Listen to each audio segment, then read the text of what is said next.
The grand entrance of the hotel plaza loomed above me like the gates to a different world, one where debt collectors didn't pound on doors at 6 a.m, and the smell of stale yeast didn't cling to your hair like a second skin. I tightened my grip on the small beaded clutch I had borrowed from a vintage shop in the village, my knuckles turning white against the dark fabric. Tonight, I wasn't Clara Mitchell, the struggling owner of a bakery that was 3 days away from foreclosure. Tonight, I was a commodity, a carefully packaged product signed up for elite dates, trading a few hours of conversation for a check that would keep the ovens on for another month. I smoothed the fabric of my silver gown. Not green, never green, and certainly not the navy blue that every other woman seemed to wear to these functions. It was a sharp, metallic silver that made me feel like I was wearing armor. I needed armor. The email from the bank was burned into my retinas. Notice of default. Immediate action required. My father had died leaving me flour, sugar, and a mountain of hidden loans. I would sell my soul before I let them put a padlock on Mitchell's patisserie. Name?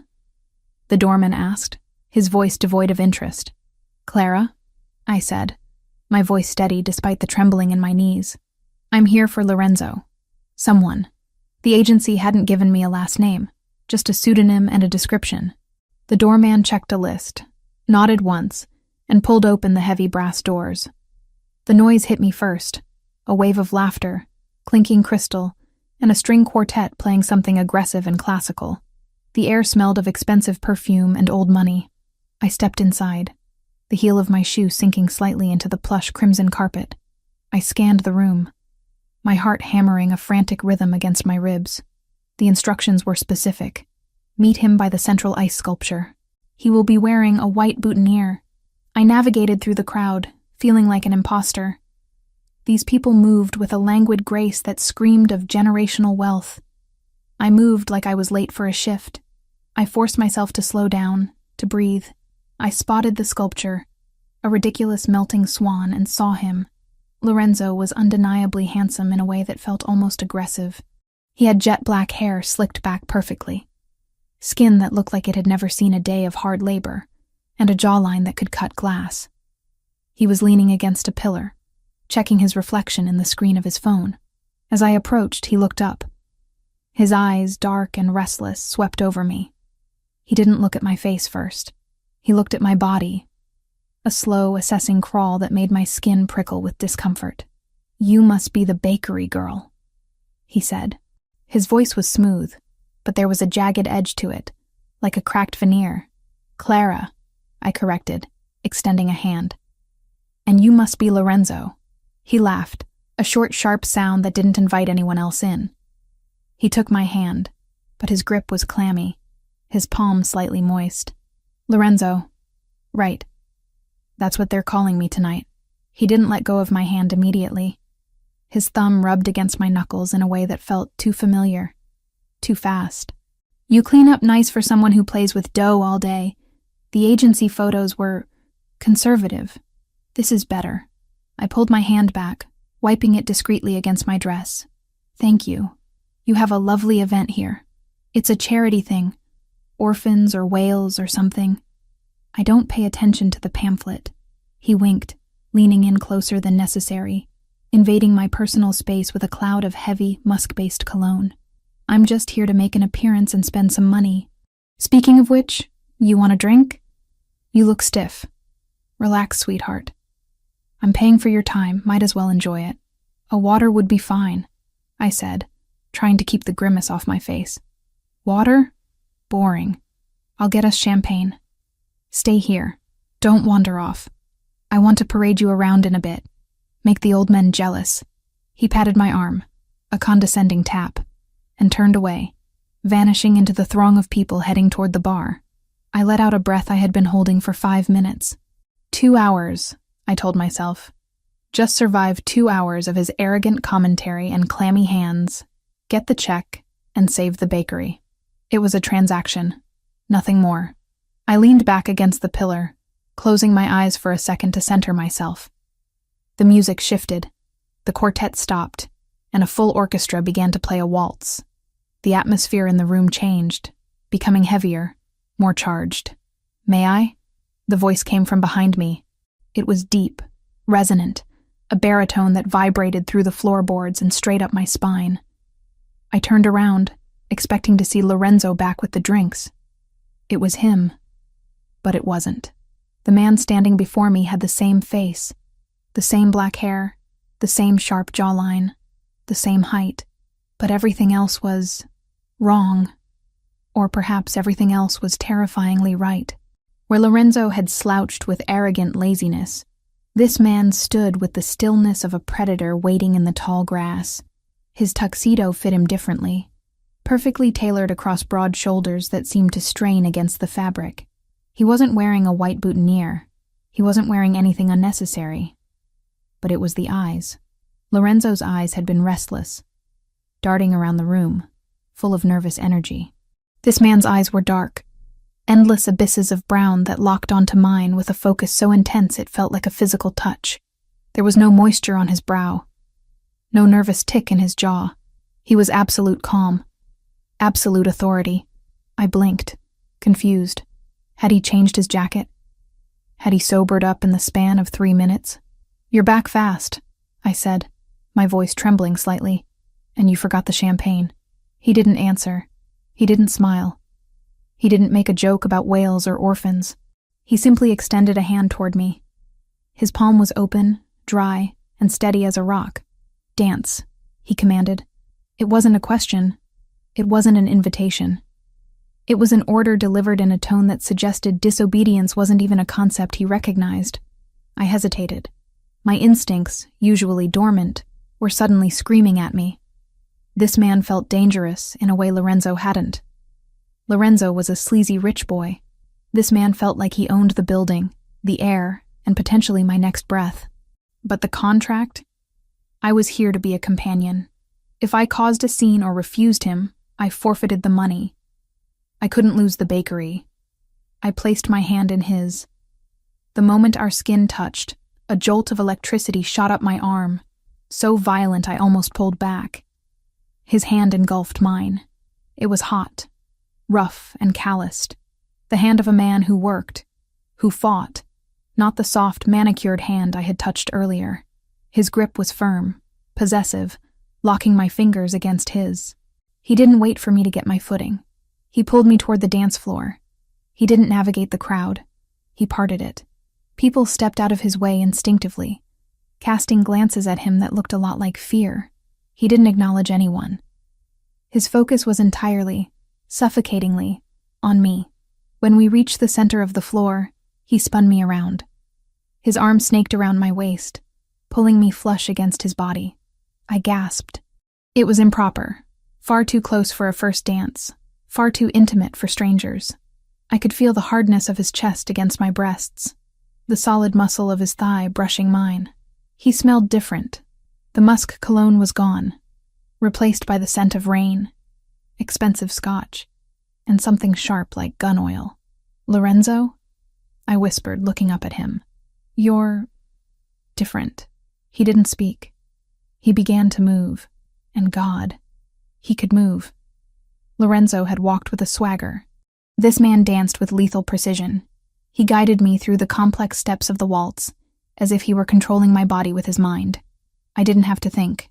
I just reacted to the subtle pressure of his fingers on my spine, the shift of his weight. We spun, the room blurring into streaks of gold and crimson around us. The silence between us stretched, thick and heavy. He was staring at me, studying every inch of my face. He looked at my mouth, then my eyes. Then the pulse I knew was fluttering wildly in my throat. It wasn't the lecherous look Lorenzo had given me. This was clinical, intense. Like he was memorizing a map. "Why aren't you talking?" I asked, feeling breathless. "You couldn't stop talking about yourself 5 minutes ago." His eyes narrowed slightly, the first crack in his stoic mask.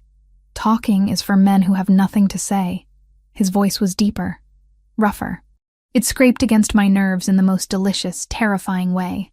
"Who are you?" I whispered, the question slipping out before I could stop it.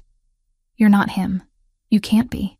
He spun me out, the silver fabric of my dress flaring around my legs, and pulled me back in with a snap that brought our faces inches apart. "I am the man holding you," he said low. That is all you need to know. You're hurting me. I lied. He wasn't hurting me. He was holding me together. I felt safer in his arms than I had felt in years, and that terrified me more than the danger radiating off him. I would never hurt you, he said. The conviction in his voice stunned me. It sounded like a vow, but I will not let you go. We continued to dance, a dark island in the middle of the ballroom. I felt the eyes of the room on us, heavy with judgment and curiosity. But he created a force field that kept the world at bay. For the first time in my life, I wasn't worrying about the bills, the oven repairs, the lonely nights. I was just existing, burning in the heat of this stranger's gaze. Then, over his shoulder, I saw movement. I froze. My feet faltered, missing a step. The man holding me corrected my balance instantly, holding me up effortlessly. I stared past him. There, standing near the entrance to the bar, holding 2 glasses of champagne, was Lorenzo. He was pale, ghostly pale. He was staring at us, at me and the man holding me, with an expression of sheer horror. The glasses in his hands were shaking so hard liquid was sloshing over the rims. He took a step back, as if he wanted to run but was glued to the floor by fear. I looked back at the man in my arms. The man with the exact same face. Twins. The realization hit me like a physical blow. The agency hadn't mentioned twins. No one had mentioned twins. You... I stammered, my eyes wide. There are 2 of you. The man didn't look around. He didn't check to see who I was looking at. He knew. Of course he knew. There is only one of me, he growled, the sound vibrating in his chest against mine. The other is a shadow. The music seemed to swell, reaching a crescendo that matched the panic rising in my throat. I tried to pull away, to step back, but his arm was a band of steel. He wasn't letting me go. Let me go, I said, panic finally bleeding into my voice. I don't know what kind of game this is, but I want out. I need to leave. He stopped dancing. We stood dead center of the ballroom, the other couples swirling around us like water around a rock. He released my hand but kept his arm around my waist, pulling me even closer until I had to tilt my head back to look him in the eye. He lowered his head, his lips brushing against the shell of my ear. I shivered violently. You entered a game you do not understand, Clara, he whispered. His use of my name, my real name, sent a shockwave through me. You came here for money. You came here to save a bakery. How do you know that? I gasped. I know everything, he said. He pulled back slightly to look me in the eyes. His gaze was hard, unforgiving, yet strangely possessive. But you made a mistake tonight. A critical error. He tilted his head toward the man by the bar, toward Lorenzo, who looked like he was about to faint. You let him touch you, the stranger said, and his voice dropped an octave, filled with a dark, simmering rage. You let him speak to you. You let him think he could have you. I thought he was my date, I whispered, tears pricking my eyes. I didn't know. Ignorance is not a shield, he said coldly. Then his expression shifted.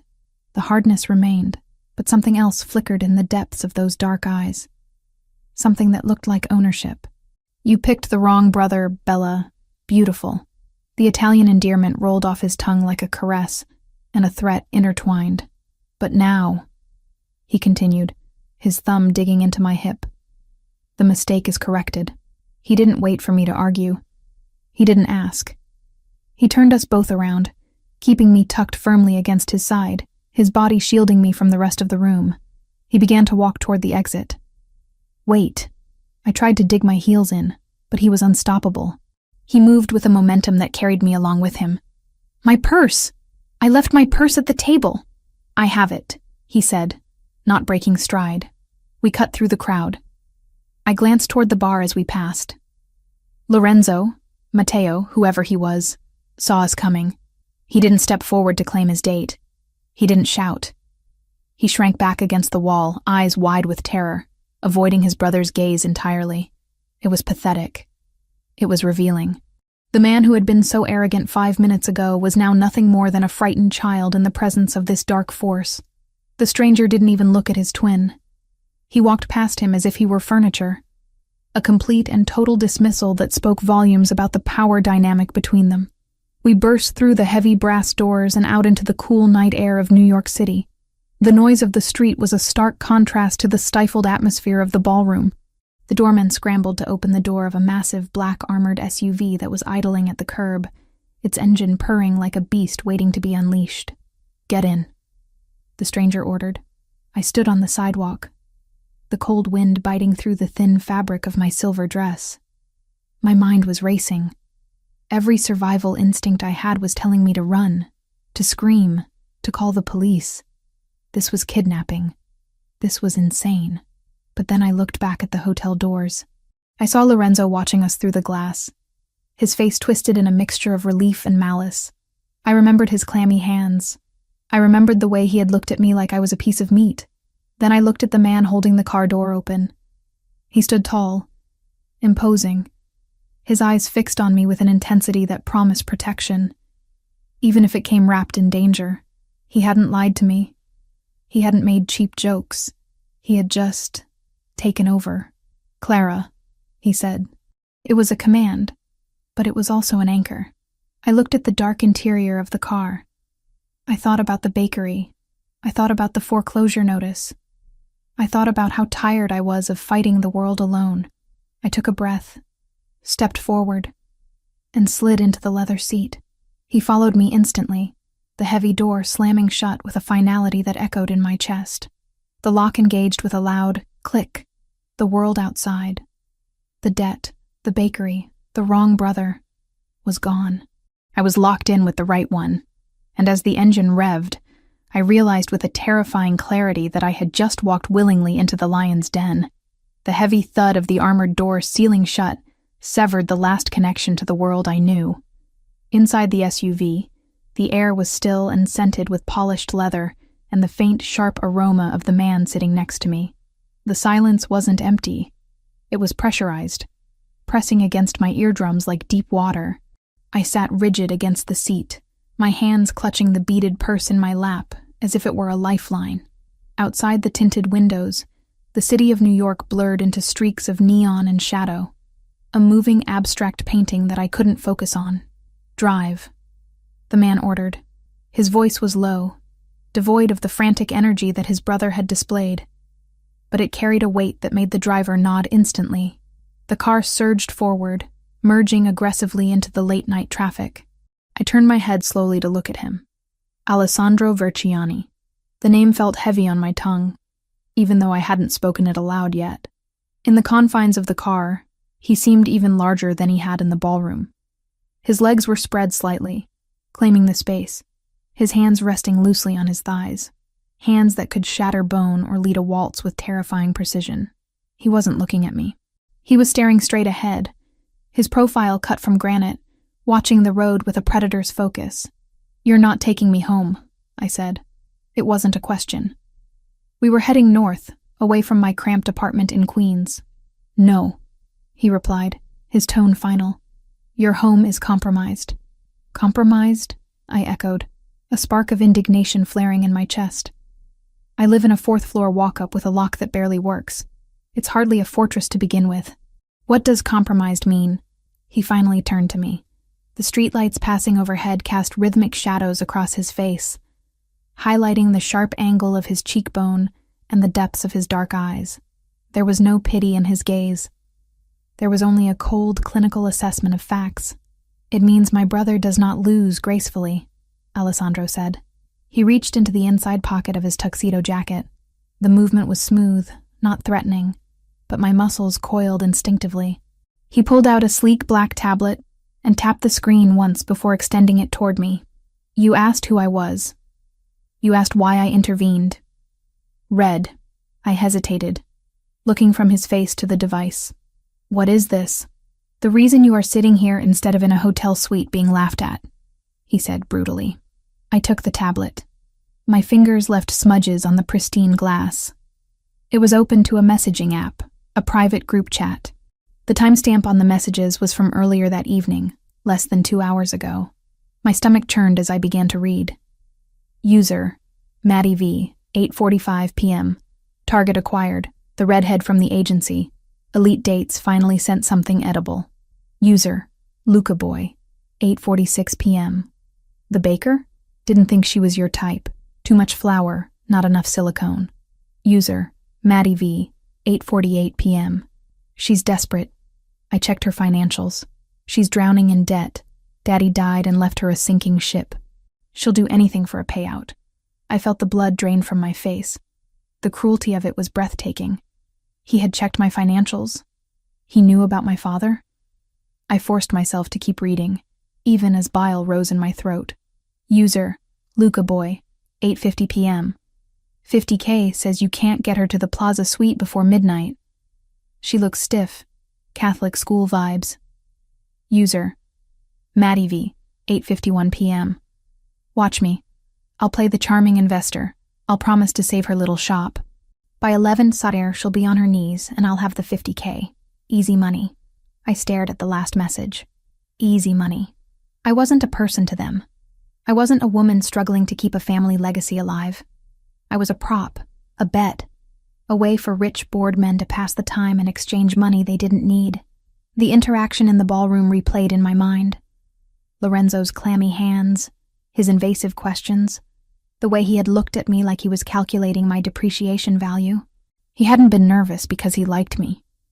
He had been nervous because he was on a timer. A sound escaped my throat, a harsh, jagged intake of breath. I didn't cry. I refused to cry. Tears were for people who had the luxury of being soft. And I hadn't been soft since the day the bank sent the first foreclosure notice. Instead of tears, a cold, hard rage settled in my stomach. He bet on me, I said, my voice eerily calm. $50,000. Pocket change to him, Alessandro said. He took the tablet back from my unresisting fingers and slid it away. He didn't want you, Clara. He wanted the victory. He wanted to prove he could break something innocent just because he was bored. And you? I looked at him, searching his face for the same cruelty. What do you want? Did you bet against him? Did I just help you win a different pot? Alessandro's jaw tightened. For a moment, the air in the car grew heavy with ozone, the scent of a coming storm. I do not gamble with people's lives. I end the games my brother starts. Why? I demanded. Why me? Why tonight? You could have let him win. You could have walked away. I could have, he admitted. He shifted, turning his body fully toward me. The leather seat creaked under his weight. But then I saw you. I saw you standing there in that silver dress, looking like you were ready to go to war with the world, but terrified you didn't have the ammunition. You didn't belong in his game. You were misplaced. Misplaced, I scoffed, though the word hit closer to home than I wanted to admit. So you rescued the stray dog. I claimed what was being mishandled. He corrected, his voice dropping an octave.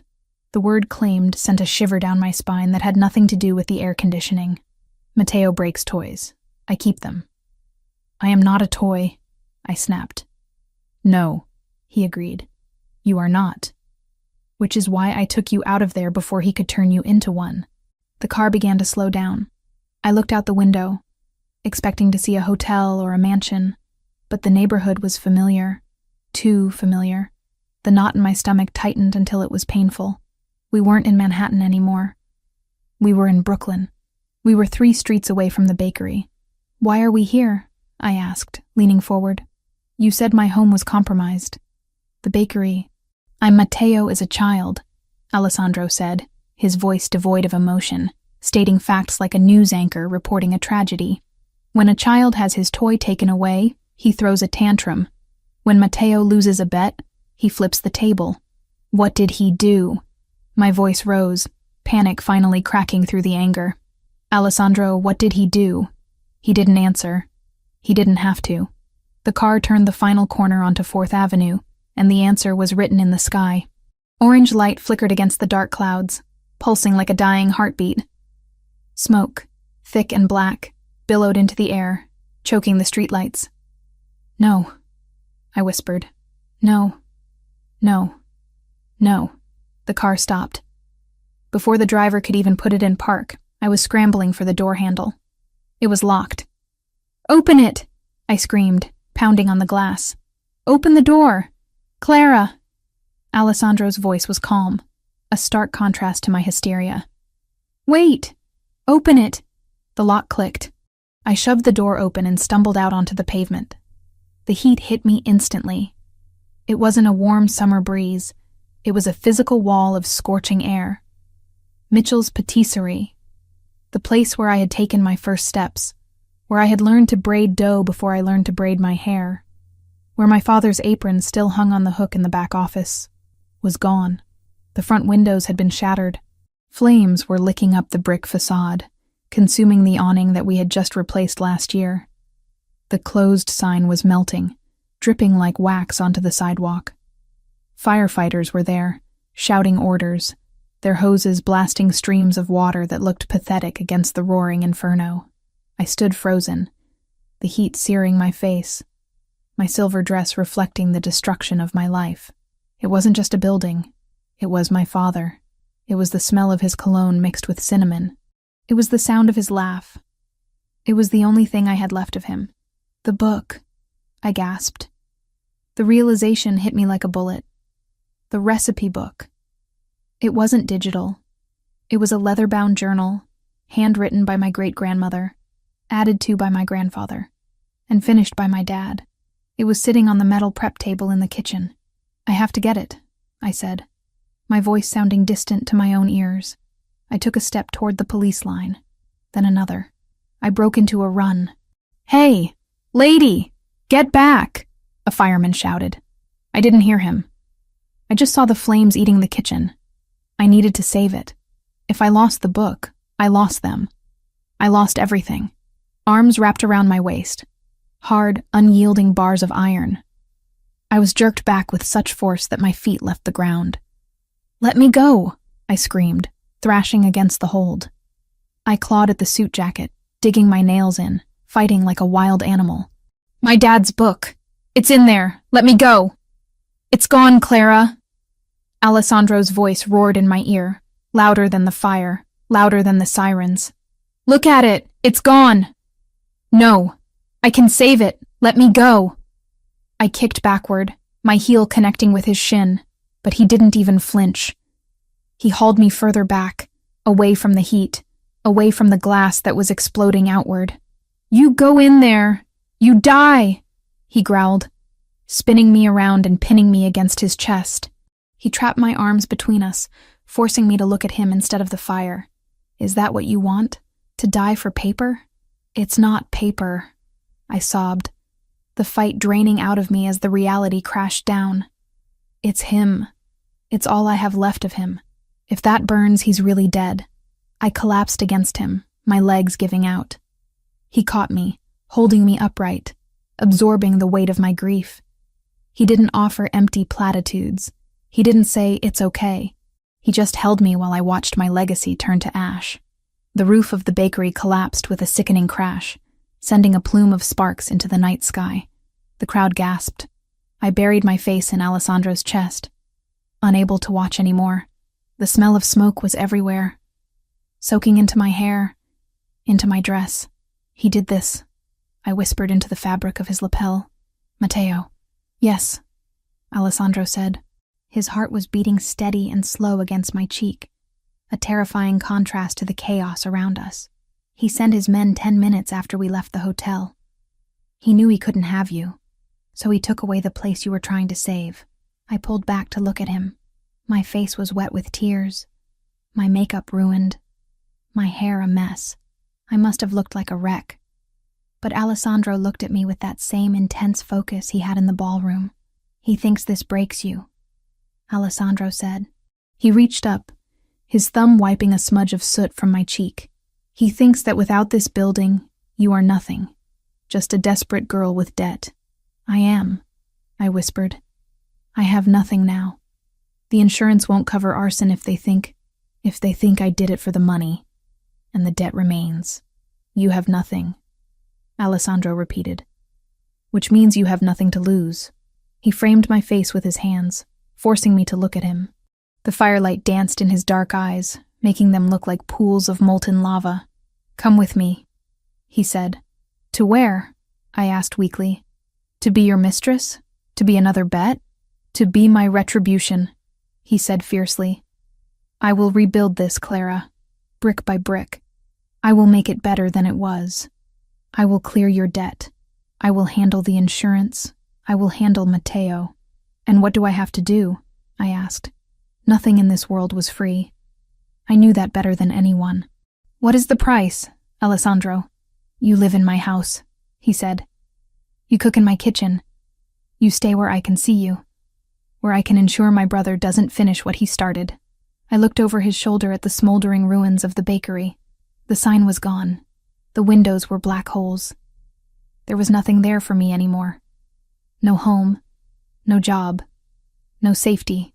Matteo Verciani had stripped me bare in a single hour because his ego had been bruised. I looked back at Alessandro. He was dangerous. He was a criminal. He was the brother of the monster who did this. But he was also the only person standing between me and the abyss. He had offered me a hand when I was drowning. I wiped my face with the back of my hand, smearing the soot, but clearing my vision. The sadness in my chest began to harden into something else. Something cold and sharp. Survival. You promise? I asked, my voice steadying. You promise you'll help me rebuild? I swear on my name, Alessandro vowed. On my blood. I will give you back your legacy. Then take me away from here, I said. I don't want to smell the smoke anymore. Alessandro nodded once. He didn't smile. This wasn't a victory. It was a salvage operation. He shifted his arm to my shoulders, turning me away from the fire, shielding me from the cameras that were starting to flash as the press arrived. Eyes down, he murmured. Don't let them see you cry. You are with me now. We do not cry for the enemy to see. I straightened my spine. I took a deep breath of the tainted air and let it out. I walked beside him back to the car. The driver held the door open. This time I didn't hesitate. I slid inside, the leather seat cool against my feverish skin. Alessandro got in beside me. The door closed, shutting out the sirens, the fire, and the ruin of my past life. To the mansion, Alessandro ordered. As the car pulled away, I didn't look back. I couldn't. I looked at my hands, stained with soot, resting on the expensive silver fabric of my dress. I had lost the bakery. I had lost the book. But as I glanced at the man sitting silently beside me, his knuckles white as he gripped his knee, I realized I had gained something far more volatile. I had gained a weapon, and I was going to use him to make sure Matteo Verciani regretted the day he ever learned my name. Are you hungry? Alessandro asked quietly, breaking the silence after a few blocks. The question was so mundane, so domestic, that it almost made me laugh hysterically. No, I said. I'm not hungry. You will eat, he stated. Shock burns calories, and you will need your strength. For what? He looked at me, and the darkness in his eyes promised violence and salvation in equal measure. For the war we are about to start, he said. I leaned my head back against the seat and closed my eyes. The image of the fire was burned into my eyelids, but the sound of his voice was louder. I was homeless. I was destitute. But for the first time in a long time, I wasn't alone. I had picked the wrong brother for a date, but I had accidentally chosen the right one for a war. And as the city lights faded into the trees of the suburbs, heading toward the Verciani estate, I knew that whatever happened next, I wouldn't be the one burning. The car sped on, carrying us into the darkness, binding our fates together with the ashes of my past. I took a deep breath, inhaling the scent of him, clean, sharp, and dangerous, and let the exhaustion finally take me. I was safe. For tonight, that had to be enough. The silence of the Verciani mansion was heavy, a physical weight that pressed against the eardrums unlike anything I had ever experienced in Brooklyn. In my old apartment, silence was a myth. There was always the hum of the refrigerator, the arguments of the couple next door, the distant siren of a police cruiser. Here, in the sprawling estate nestled in the hills of New Jersey, the silence was absolute. It was the quiet of a museum or a mausoleum. It had been 7 days since the fire. 7 days since I stood on the pavement and watched my father's legacy turn into ash and twisted metal. 7 days since I entered the beast's lair, not as a prisoner, but as a guest with no other options. I stood in the center of the kitchen, a space larger than my entire apartment, and ran my hand over the cold, pristine marble of the island. It was a chef's dream, equipped with a 6-burner Viking range, a walk-in refrigerator, and copper pots that looked like they had never been touched by a flame. That was the problem. This house, much like its master, felt untouched.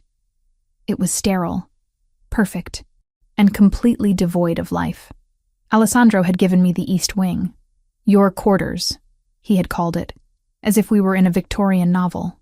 It had a bedroom with a balcony, a bathroom with a soaking tub deep enough to drown in, and a sitting room I hadn't used.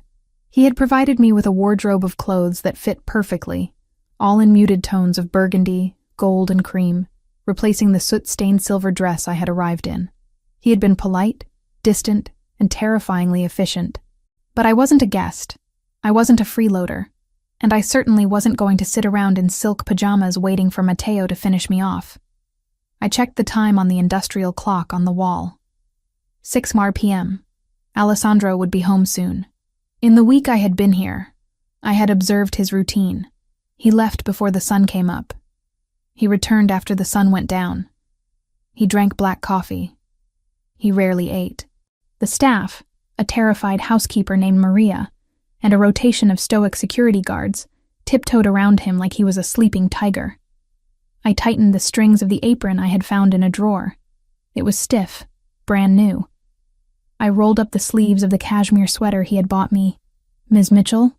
I turned to see Maria standing in the doorway, wringing her hands. She looked at me with a mixture of awe and pity. You don't have to cook, miss, she said, her voice a nervous whisper. We have a chef who comes in on weekends to prep meals, or we can order from the city. Mr. Verciani? He doesn't usually sit for dinner. He needs to eat, Maria, I said, pulling a knife from the magnetic strip. It was perfectly balanced, a Japanese steel blade that sang as I tested the edge against my thumb. And I need to work. If I don't do something with my hands, I'm going to lose my mind.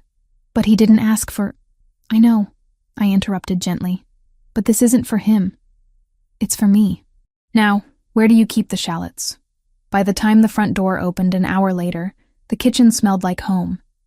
It didn't smell like lemon pledge and emptiness anymore. It smelled of searing beef, reducing wine, and time. I heard his footsteps before I saw him. They were heavy, rhythmic, the sound of expensive leather on hardwood. He stopped in the doorway. I didn't turn around immediately. I was stirring the risotto, watching the arborio rice release its starch, turning creamy and golden with the saffron I had found in the back of the pantry. Something is burning, he said. His voice was rough, tired. Nothing is burning, I corrected, lowering the heat. That is the smell of caramelization. There is a difference. I turned then. Alessandro was standing there, still in his suit, though he had shed the jacket. His white shirt was unbuttoned at the collar, his tie loosened. He looked exhausted. There were shadows under his eyes that hadn't been there the night of the ball. He looked at me, then at the pot on the stove, then back at me. His expression was unreadable. A mask of stone. You are cooking, he stated. I am, I said. I wiped my hands on a towel and leaned against the counter, crossing my arms. We need to talk, Alessandro. About the arrangement. He stiffened slightly. Is the room not to your liking? Do you require something? The room is bigger than my entire childhood home, I said, and the clothes are beautiful. But I'm not a pet. I'm not a charity case. I don't sit around and look pretty while you pay my bills. He walked further into the room, the tension radiating off him in waves. You are not a charity case, Clara. You are a target. Keeping you here is a security measure. It's a cage, I countered. A gilded one. But a cage. And I don't do cages well. My father taught me that you work for what you get. I can't rebuild the bakery if I'm hiding in your East Wing watching Netflix. He stopped in front of the island, placing his hands on the marble. His knuckles were bruised again. Fresh bruises. I wondered whose face had gotten in his way today. What do you propose? He asked, his dark eyes locking onto mine. A trade, I said firmly. I live here. I eat your food. You are handling the insurance and the contractors for the bakery. That costs money. I don't have money, but I have skills. He raised an eyebrow. You want to pay me in pastries? I want to handle your kitchen, I said. Maria is terrified of you. The weekend chef preps bland chicken and leaves. You don't eat. You run on caffeine and adrenaline, and sooner or later, you're going to crash. If I'm going to stay here, I'm going to work. I will run the kitchen. I will cook your meals. I will manage the household supplies. It's a job. You pay off my bakery debt. I keep you fed and alive. We call it even. Alessandro stared at me for a long moment. The silence stretched, filled only by the bubbling of the risotto. I held his gaze, refusing to blink. I needed him to see me not as the victim he rescued from the ballroom, but as a partner, a professional. You want to be my staff, he said slowly. I want to be useful, I corrected, and I want to pay my way. He let out a short breath, almost a sigh. Matteo breaks things, he murmured, more to himself than to me. You try to fix things. Is that a yes? He looked at the stove. What is that smell? Risotto alla Milanese and ossobuco, braised for 3 hours. He looked back at me, and for a second, the mask slipped. I saw hunger there. Not just physical hunger, but a deep, starving need for something warm. Fine, he said. It is a deal, but you do not serve me. We eat together. I do not like eating alone. Deal, I said. That night, for the first time in a week, Alessandro ate a full meal. We sat at the small table in the kitchen, not the long, formal dining table that could seat 20. We ate in relative silence, but it wasn't the oppressive silence of the mansion. It was the companionable silence of two people who were tired of fighting the world. I watched him eat, noting the way his shoulders relaxed after the first few bites, the way the tension lines around his mouth smoothed out. It is good, he said simply, after clearing his plate. It's better than good, I replied, taking a sip of wine. It's my recipe. He looked at me, his eyes dark and intense. You are stubborn, Clara Mitchell. I know, I smiled. It's how I survive. Yes, he said softly. I believe it is. The days fell into a routine, a strange domestic routine set against the backdrop of a mafia war. Alessandro would leave early, usually before I was up, but I would leave a travel mug of coffee and a warm pastry on the counter for him. When I came down, the mug was always gone. I spent my days on the phone with insurance adjusters and contractors, calls that Alessandro had set up. He kept his word. The debris of Mitchell's patisserie was cleared within 3 days. The foundation work was scheduled. He wasn't just throwing money at the problem. He was using his influence to cut through the red tape that would have stalled me for months. But the threat of Matteo hung over us like a storm cloud. Security was tight. Men with earpieces patrolled the perimeter. I wasn't allowed to leave the grounds without an escort, which meant I spent my energy revolutionizing the Versiani kitchen. It was on a Tuesday morning that the boundaries shifted. I was in the foyer, checking a delivery of fresh produce, when Alessandro came down the grand staircase. He was surrounded by 3 men, his lieutenants, I assumed. They were talking in rapid-fire Italian, their voices low and urgent. Alessandro looked lethal. He was wearing a charcoal 3-piece suit, his coat draped over his arm. He looked like a weapon sheathed in silk. He stopped when he saw me. The lieutenant stopped too, looking from him to me with guarded expressions. Clara, he acknowledged, a curt nod. Alessandro, I replied. There are fresh scones in the kitchen if you have time. No time, he said, checking his watch. I have a meeting with the commission. The situation with the docks is escalating. He meant Matteo. I knew enough now to read between the lines. Matteo was squeezing the supply lines, trying to hurt Alessandro's business to leverage a negotiation for his return to the family fold. Alessandro stepped forward, reaching for the door handle, but I stepped into his path. The guards tensed, hands twitching toward their jackets. Alessandro held up a hand to stop them. What is it? He asked, looking down at me. Your tie, I said. He frowned, looking down. The silk tie was crooked, the knot hasty and slightly off-center. It was a small imperfection, but on a man like him, who commanded absolute respect, it was a chink in the armor. It showed he was distracted. It showed he was stressed. It's fine, he said dismissively. It's not, I said. You're going to meet the commission. You have to look like you're in control of everything, including your wardrobe. I reached out. He froze. I saw his throat bob as he swallowed. My hands hovered for a second, giving him a chance to push me away, to tell me to know my place. He didn't move. I stepped closer, invading his personal space. I could smell him. The sharp scent of his soap, the bitterness of espresso, and the underlying warmth of his skin. I reached up and undid the knot. His breathing hitched, a small, barely audible sound. I smoothed the silk, my knuckles brushing against the sensitive skin of his neck. His pulse was hammering against my fingers, fast and hard.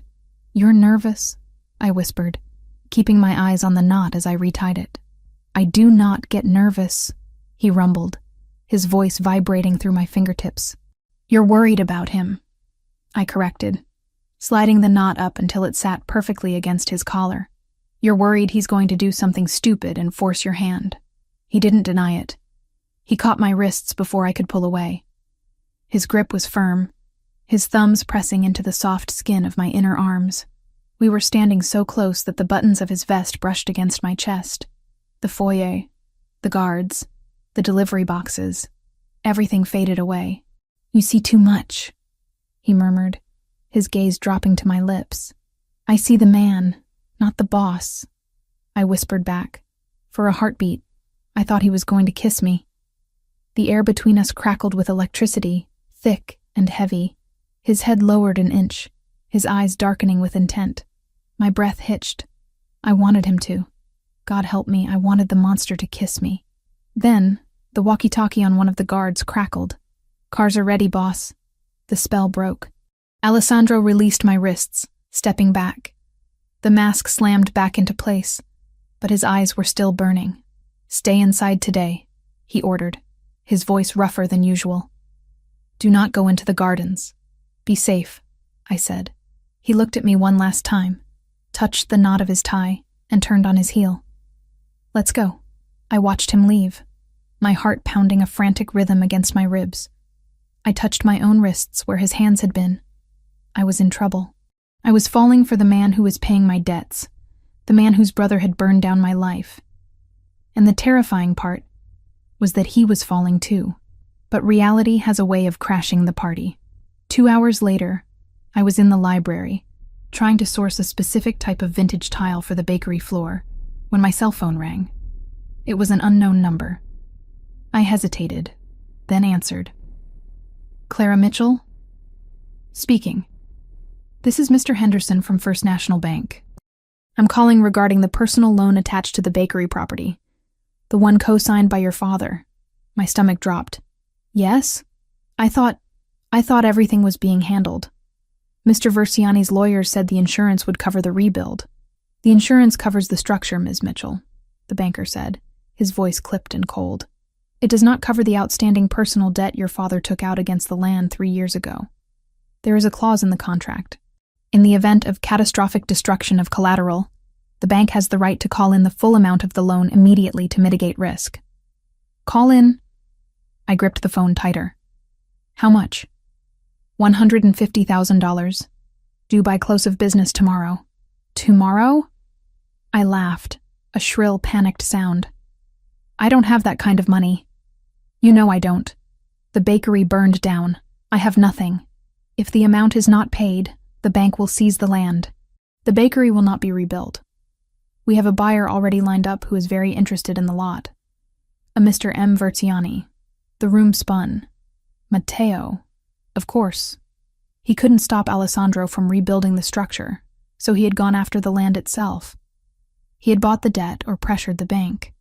It was a legal chokehold. You can't do this, I whispered. It is already in motion, Ms. Mitchell. Unless you have the funds. The line went dead. I sat there, the phone slipping from my hand onto the plush carpet. I was going to lose it. After everything. After the fire. After the humiliation at the ball. After surviving the first week in this house. Matteo was going to win. He was going to take the land, pave over my father's memory, and build a parking lot or a condo just to spite his brother. I couldn't ask Alessandro. I couldn't. He had already done so much. He was rebuilding the building. Asking him for another $150,000 felt like selling the last scrap of my soul. It crossed the line from partnership to paid mistress. I paced the library. I felt trapped. The walls of the mansion, which had started to feel safe, suddenly felt like the cage I had accused them of being. I needed to fix this. But how? I had no assets. No credit. I spent the rest of the afternoon in a daze of panic. I tried calling other banks for a loan. Denied. I tried calling the insurance company. They couldn't release funds yet. I was checkmated. When 7 p.m. rolled around, I hadn't started dinner. I was sitting at the kitchen island, my head in my hands, staring at the foreclosure notice the bank had emailed me. The back door opened. Alessandro walked in. He looked worse than he had in the morning. His jacket was gone, his sleeves rolled up, revealing a bandage on his forearm that was seeping fresh blood. "Clara?" I jumped, shoving the papers under a placemat. "You're back. I'm sorry. I didn't start dinner. I lost track of time." He didn't care about dinner. He crossed the room in 3 strides, grabbing my chin and tilting my head up. "What happened?" he demanded. "You've been crying." "No, I haven't." "Do not lie to me." His thumb brushed my cheekbone. "Who touched you?" "No one touched me," I said, pushing his hand away. "It's nothing. Just stress. The tiles. They don't make the tiles anymore." It was a stupid lie. He knew it. He reached out and flipped over the placemat I had tried to hide. He pulled out the email printout. I tried to snatch it back. "Don't. It's my problem. I'll handle it." He held it out of reach, reading the document with terrifying speed. His eyes narrowed. His jaw clenched until a muscle feathered in his cheek. "Henderson?" He spat the name like a curse. "First National. Matteo is behind it," I said, my voice defeatingly small. "The banker said a Mr. M. Versiani is the interested buyer for the land. He found a loophole, Alessandro. He's going to take the land tomorrow." Alessandro crumpled the paper in his fist. "He takes nothing. It's $150,000, I said. "I can't ask you for that. You're already doing the construction. It's too much. I can't pay you back with cooking. It would take a lifetime." He looked at me, and the anger in his eyes shifted. It wasn't directed at me anymore. It was a cold, calculating resolve. "You think this is about money?" he asked quietly. "Of course it's about money. It's a bank." "No," he said. "It is about territory. And it is about you." He pulled his phone from his pocket and dialed a number. He put it on speaker. "Yes, boss?" a voice answered. "Transfer the funds to First National Bank, the Mitchell account. Full payoff, plus the penalty fees." "Alessandro, don't!" I gasped. "Do it now," Alessandro ordered the phone. "And send Henderson a message. Tell him if he ever calls Ms. Mitchell again, I will buy his bank and fire him on Christmas Eve." "Done," the voice said. Alessandro hung up and tossed the phone onto the counter. He looked at me. "The debt is gone. The land is yours. Forever." I stood there, trembling. "Why? Why did you do that? I told you I didn't want charity." "It is not charity." He slammed his hand on the marble counter, the sound echoing like a gunshot. I flinched. He softened instantly, stepping around the island to stand in front of me. "Clara, look at me." I looked up. "You adjusted my tie this morning," he said, his voice rough. "You cook my food. You make this house livable. You think I care about money? I have more money than God. I don't care about the numbers. I care that you are safe. I care that you stay. I stay. If you lose the land, you run," he said. "I know you. You are proud. If the bakery is gone, you will pack your bags and disappear to start over somewhere else where you don't feel like a failure. And He hesitated, struggling with the words. "I do not want you to disappear." My heart stopped, then restarted at double speed. "You paid $150,000 so I wouldn't leave?" "I paid it to secure my assets," he said, retreating behind his wall of logic. But his eyes betrayed him. "You are essential to the operation of this household." I looked at him. this powerful, broken, dangerous man who threw money at problems because he didn't know how to use words. He had saved my father's legacy not because of the bread, but because he wanted to keep me. I shouldn't have been happy. I should have been offended. But I wasn't. I was grateful. And more than that, I was moved. "I'm not going anywhere," I whispered. He let out a breath, his shoulders sagging. "Good. Now. Is there food? Or do I have to eat the raw ingredients?" I laughed, a wet, teary sound. "Sit down. I'll make something fast." "No," he said. "I will wait. Make the thing you were planning. What is it called? The eggplant thing. Melanzana alla parmigiana?" I asked, surprised. "That takes time. It's comfort food. I have time," he said, pulling a stool up to the island. He watched me as I moved to the fridge. "And I think I need comfort." I pulled out the eggplants, the mozzarella, the basil. I started to slice, the rhythm of the knife soothing my frayed nerves. Alessandro sat there watching me, his presence a heavy, protective weight. "It was my mother's favorite," he said suddenly, his voice low. I paused, knife hovering. "The melanzane?" "Yes. She used to make it on Sundays." Before she died, he hadn't spoken about his parents before. Matteo, he hated it. He wanted steak. But I loved it. I looked at him, realizing the gift he was giving me. He was opening a door. He was letting me in. "Then I'll make it perfect," I promised. I cooked. He watched. We drank wine. The panic of the afternoon faded, replaced by the scent of frying eggplant and simmering tomato sauce. When I finally pulled the bubbling dish from the oven, the cheese golden and crisp, the look on his face was worth every cent of the debt he had paid. We ate straight from the casserole dish, burning our mouths, sitting side by side on the stools. "Thank you," I said quietly, after we had finished. "For the bank. For the land." He reached out and covered my hand with his. His thumb traced the line of my knuckles. "You picked the wrong brother at the ball, Clara.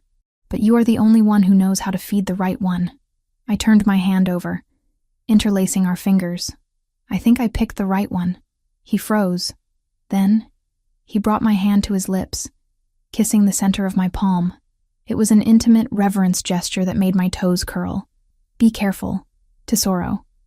My treasure," he whispered against my skin. "If you say things like that, I might never let you leave. Maybe I don't want to." I breathed. He looked at me with a hunger that had nothing to do with food. But before he could act on it, before the magnetic pull between us could snap, his phone rang. He ignored it. It rang again, and again. He growled, releasing my hand to snatch the phone. He looked at the screen, and his face went cold. The warmth of the dinner evaporated instantly. "What?" He barked into the phone. He listened for a moment, his eyes locking onto mine. They were no longer the eyes of the man who missed his mother's cooking. They were the eyes of the Mafia boss. "I'm on my way," he said.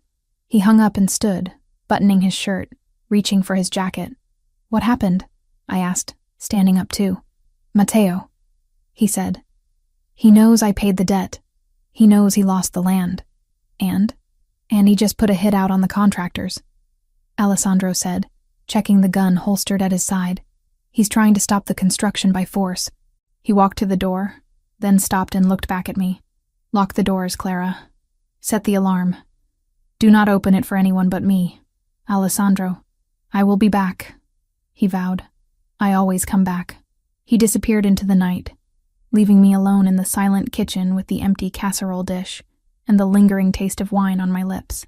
I locked the door. I set the alarm. And then I went to the window, watching the taillights of his car fade into the darkness, praying that the war I had started wouldn't consume the only man who had ever truly fought for me. The fallout from the bank incident was immediate, but not in the way I expected. I thought the war would be fought with guns and fire, like the night the bakery burned. Instead, Matteo Verciani chose a weapon that was slower, stickier, and in some ways more suffocating. Silence followed by noise. For 2 days, the mansion was quiet.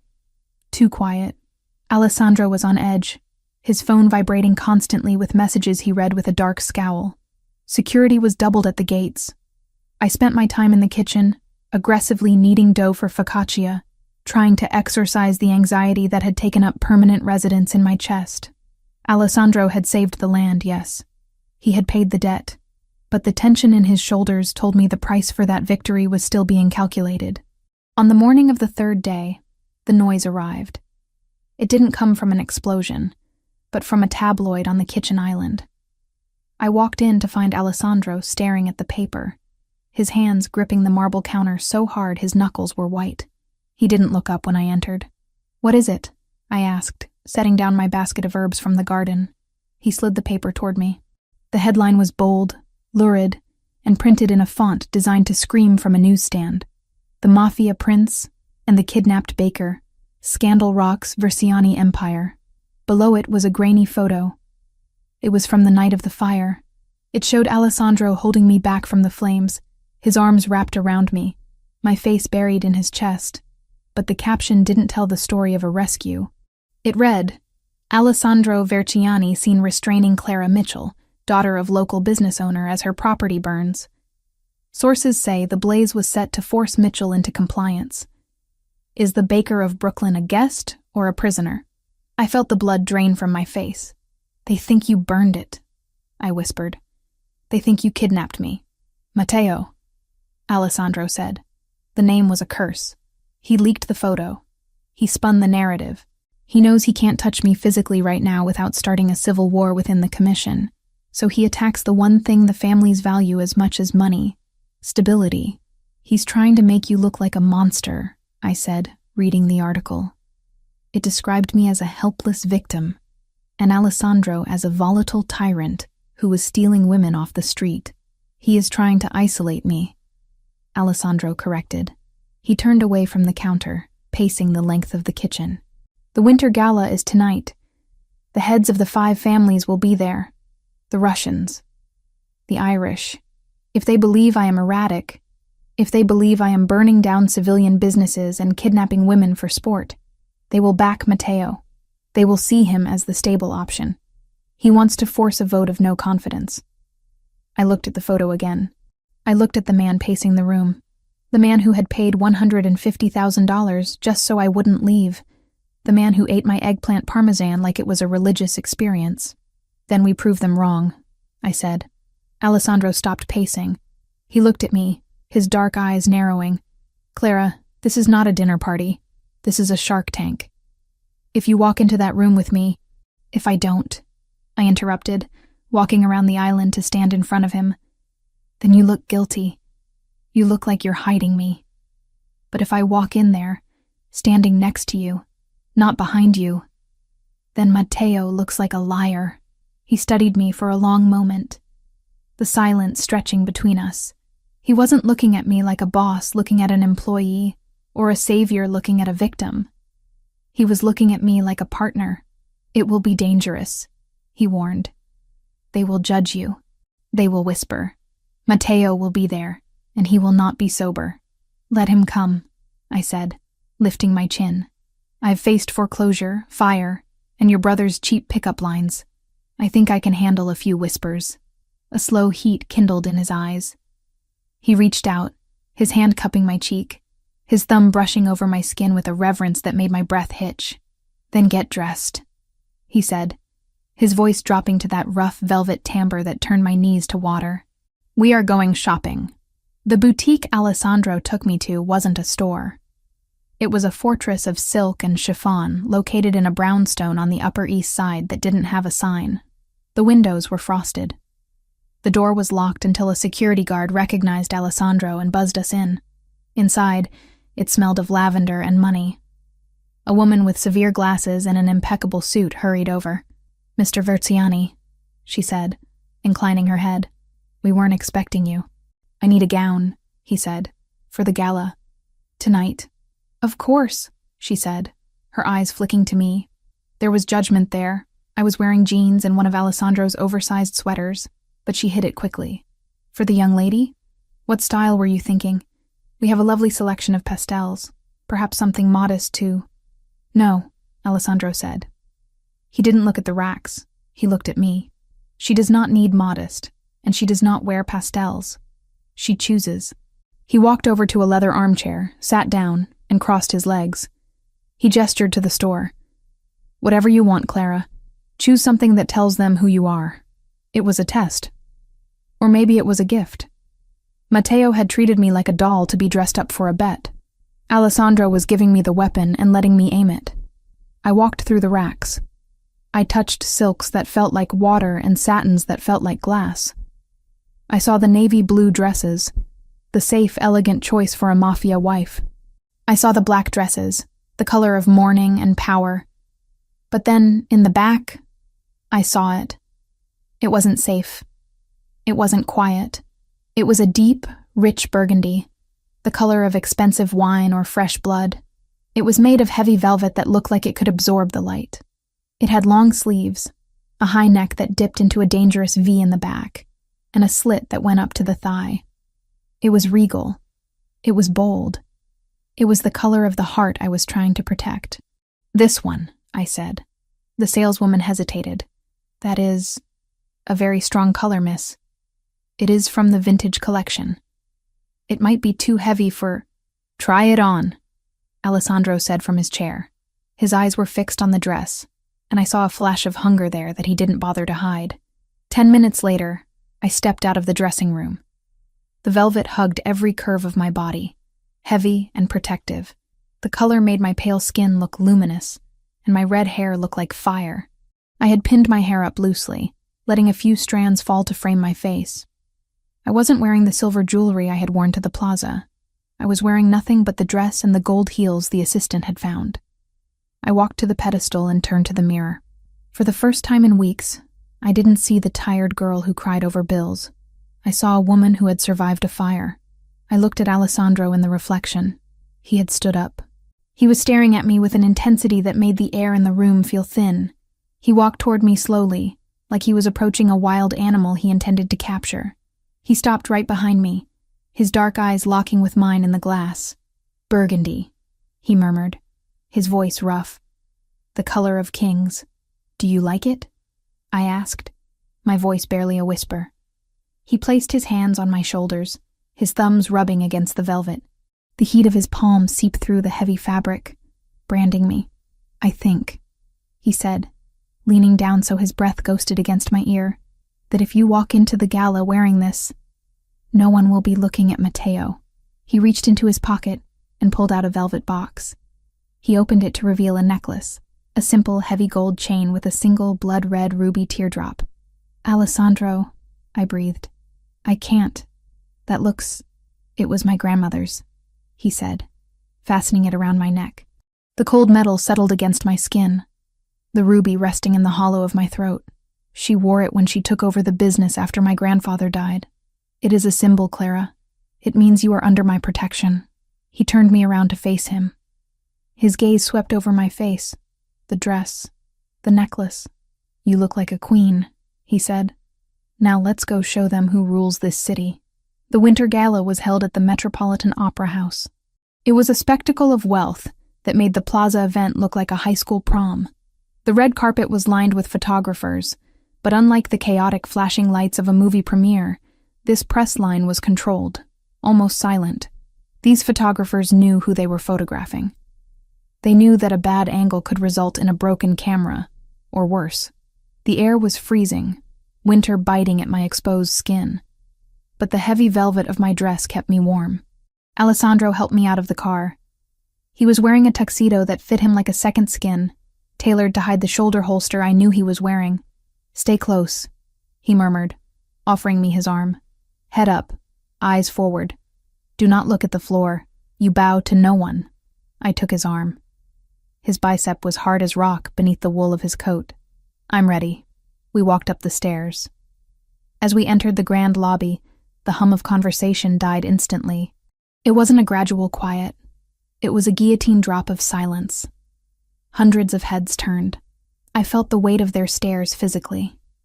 I saw the older men in their dark suits, the dons of the 5 families, assessing me with cold, reptilian eyes. I saw their wives and daughters in their diamonds and furs, whispering behind manicured hands. That's her, the baker, the charity case. The prisoner. I tightened my grip on Alessandro's arm, but I didn't look down. I looked straight ahead, channeling the heat of the fire that had taken my home. I let the burgundy velvet flow around me like armor. Alessandro didn't speed up. He didn't slow down. He walked me through the center of the lobby with an air of absolute, terrifying ownership. He nodded to a few men. Don Rinaldi, the head of the Neapolitan faction. Mr. Petrov, the Russian liaison. But he didn't stop to chat. He was parading me. He was showing them exactly what the tabloid had lied about. I wasn't being dragged. I was walking beside him. "Verciani!" a voice boomed. We stopped. A large man with gray hair and a scar running down his chin stepped into our path. It was Don Ricci. Old school. Dangerous. "Ricci," Alessandro acknowledged, his voice cool. "Bold choice," Ricci said, his eyes flicking to me. "Bringing the civilian. After the unpleasantness in Brooklyn. The papers say she is a flight risk." "The papers are owned by people who sell lies for quarters," Alessandro said smoothly. "Clara is not a flight risk. She is my guest of honor," Ricci hummed, stepping closer to me. He smelled of cigars. "Is that so? Tell me, Signorina, did he pull you from the fire, or did he light the match?" It was a trap. If I looked scared, Alessandro looked guilty. If I looked angry, I looked unstable. I met Ricci's gaze. "Mr. Verciani pulled me from the fire. Don Ricci," I said, my voice steady and clear, carrying in the silent lobby. But I suspect the match was lit by someone who is afraid of competition. Ricci's eyebrows shot up. A ripple of murmurs went through the crowd. I had just implied Matteo was weak without saying his name. Alessandro's hand tightened on my arm, not in warning, but in approval. "Smart girl," Ricci chuckled darkly. "Let's hope she's fireproof." He stepped aside. We moved toward the ballroom. "You did good," Alessandro whispered. "I'm terrified," I whispered back, my legs trembling under the velvet. "You hide it well. That is all that matters." We entered the ballroom. It was a sea of black ties and designer gowns. And there, holding court near the champagne tower, was Matteo. He looked terrible. His tuxedo was wrinkled, his tie loose. His face was flushed, his eyes glassy. He was holding a glass of whiskey that looked like his fifth of the night. When he saw us, his expression twisted into a snarl that distorted his handsome features into something ugly. He pushed off the table, swaying slightly. The crowd parted around him, sensing the violence radiating off him like heat. "Well, well," Matteo shouted, his voice slurring. The orchestra stopped playing. The room fell silent again. Look who decided to show up. The prince and his project. Alessandro stopped. He released my arm and took a half step in front of me, shielding me partially. "Go home, Matteo. You are drunk." "I'm celebrating," Matteo laughed, a harsh, jagged sound. He stumbled toward us, spilling whiskey on the floor. "I heard you paid off the bank, brother. 150 grand for a patch of burnt dirt. You're losing your touch. Or maybe you just like paying for..." He looked at me, his eyes raking over the dress with disgust. "For damaged goods." The insult hung in the air, toxic and heavy. The room gasped. To insult a woman under protection was bad. To call her damaged goods in front of the commission was suicidal. I felt Alessandro go perfectly still. It was the stillness of a bomb the second before detonation. "Careful," Alessandro said. His voice was soft, but it carried to the back of the room. "You are speaking to my guest." "Guest?" Matteo sneered. "She's a baker, Alessandro. She's a nobody. I broke her little shop, and she came running to you like a stray dog looking for scraps. Look at her, wearing your grandmother's necklace like she deserves it. Take it off her. It's an insult to the family." Matteo reached out. He actually reached out to grab the necklace. It happened in a blur. Alessandro didn't punch him. That would have been too crude. Instead, he caught Matteo's wrist in midair. He twisted it. Hard. There was a sickening pop of cartilage. Matteo shrieked, dropping to his knees. The whiskey glass shattered on the marble floor. Alessandro didn't let go. He held Matteo there, kneeling in the glass and the spilled alcohol, forced to bow before us. "You do not touch her," Alessandro said. He wasn't shouting. He was pronouncing a sentence. "You do not look at her. You do not speak her name." "You're crazy," Matteo gasped, clutching his wrist. "She's nothing. She's just a bet I lost." Alessandro released him with a shove that sent Matteo sprawling backward. Then, Alessandro turned. He didn't look at his brother. He looked at the crowd. He looked at the dons, the wives, the rivals. He walked to the stage where the orchestra was waiting. He took the microphone from the stand. The feedback whined for a split second, then silence. He looked out at the room, searching until his eyes found mine. I stood alone in the center of the floor, the burgundy dress blazing like a beacon. "There have been rumors," Alessandro said, his voice amplified, filling the cavernous hall. "Rumors that the Versiani family is unstable. Rumors that I am acting without reason." He paused. "Let me be clear. The fire in Brooklyn was an act of cowardice committed by a man who cannot accept defeat. It was an attack on a civilian." He stepped off the stage and walked toward me. The crowd parted like the Red Sea. He didn't stop until he was standing right in front of me. He took my hand, the one that wasn't trembling, and raised it. "Clara Mitchell is not a prisoner," Alessandro declared, his voice ringing with power. "She is not a victim. She is under the personal protection of the Versiani head of family. This means that her debt is my debt. Her enemies are my enemies. And her safety?" He looked at Matteo, who was being helped up by 2 embarrassed security guards.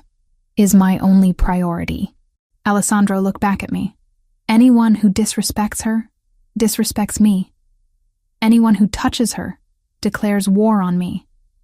And I have never lost a war." He brought my hand to his lips and kissed the knuckles, right over the spot where I had burned myself on the oven rack days ago. It wasn't a showy kiss. It was a seal. A blood pact made in front of 500 witnesses. "Get him out of here," Alessandro ordered the security team, gesturing to Matteo.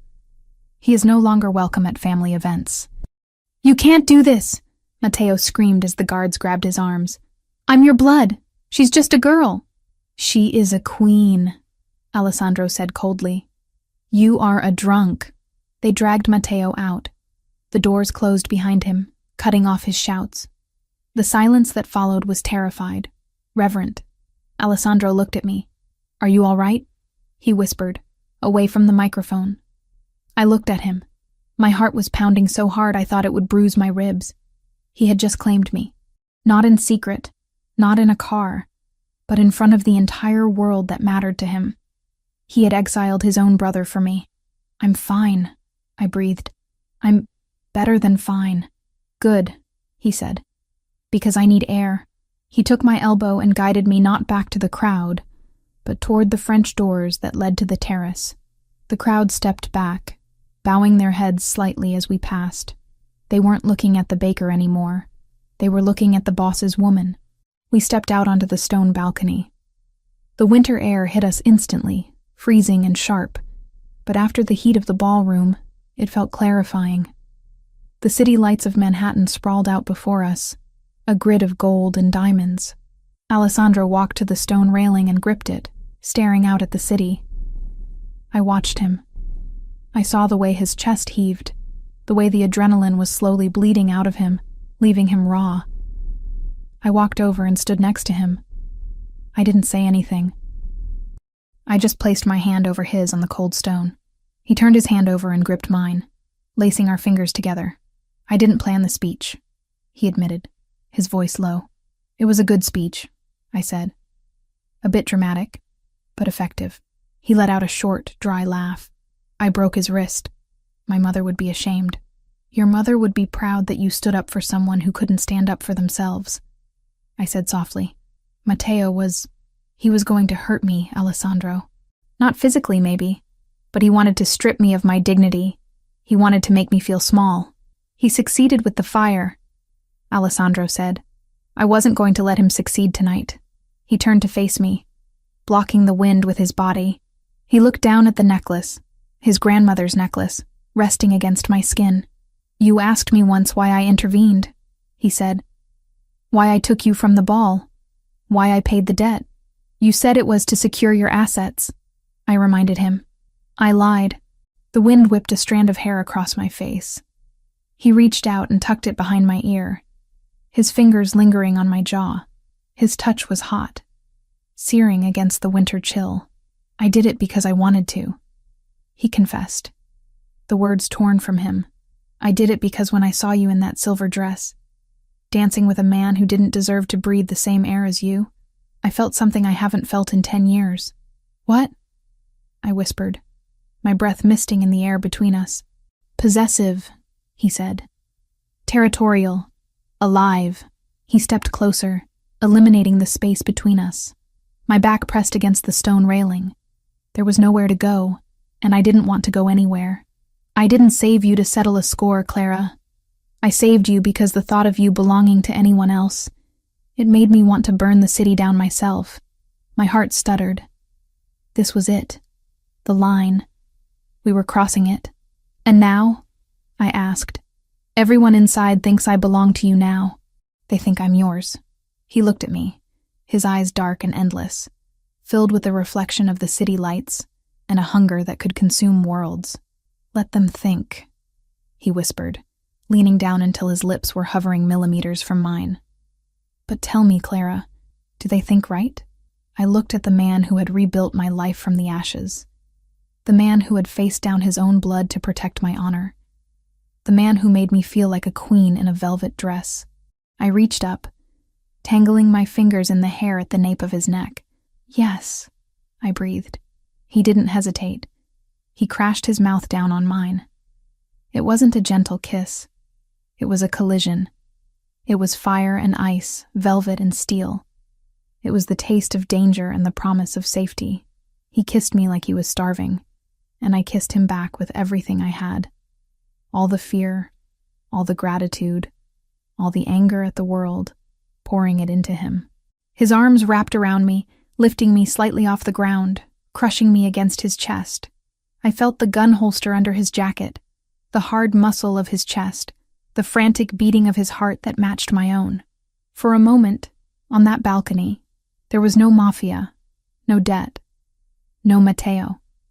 There was just us, the baker and the boss, rewriting the rules of the game. When he finally pulled back, we were both gasping for air. His forehead rested against mine. "Let's go home," he growled. "Yes," I said. "Let's go home." But as we turned to leave the terrace, a shadow moved in the corner of my vision. A flicker of movement from the street below. I looked down, but there was nothing there. Just the empty street and the waiting cars. I shivered, but Alessandro wrapped his coat around my shoulders, pulling me into his side. "I have you," he promised, and for tonight, under the burgundy velvet and the winter stars. I believed him. I had picked the right brother, and I was never, ever giving him back.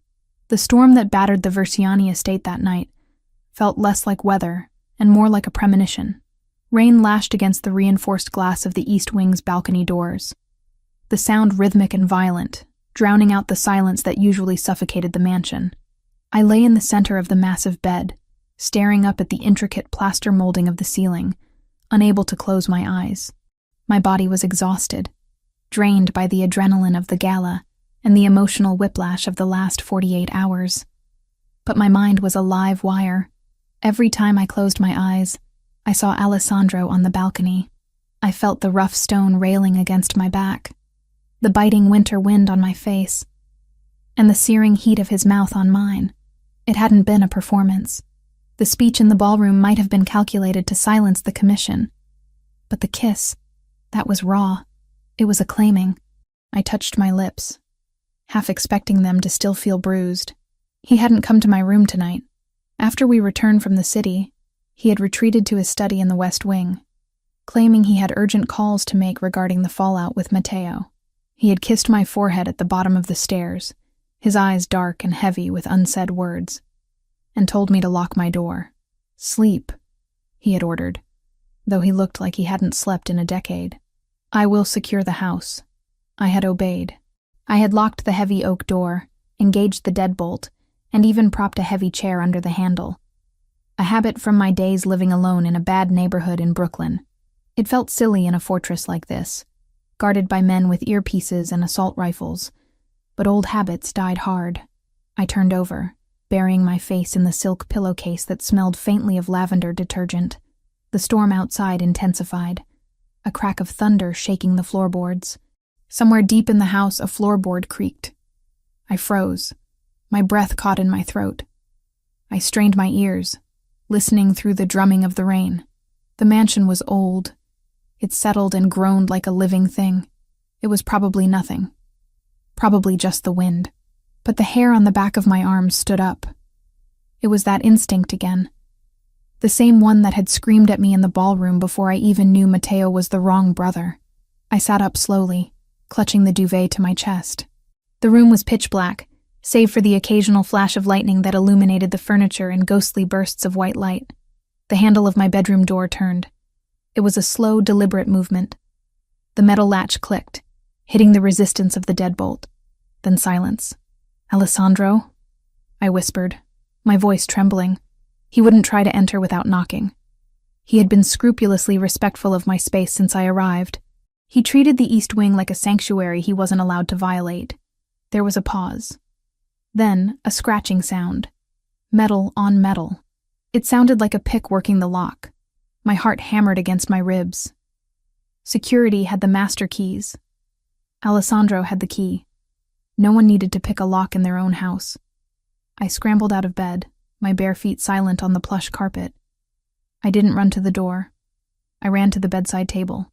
I opened the drawer with shaking hands and pulled out the taser Alessandro had given me 3 days ago.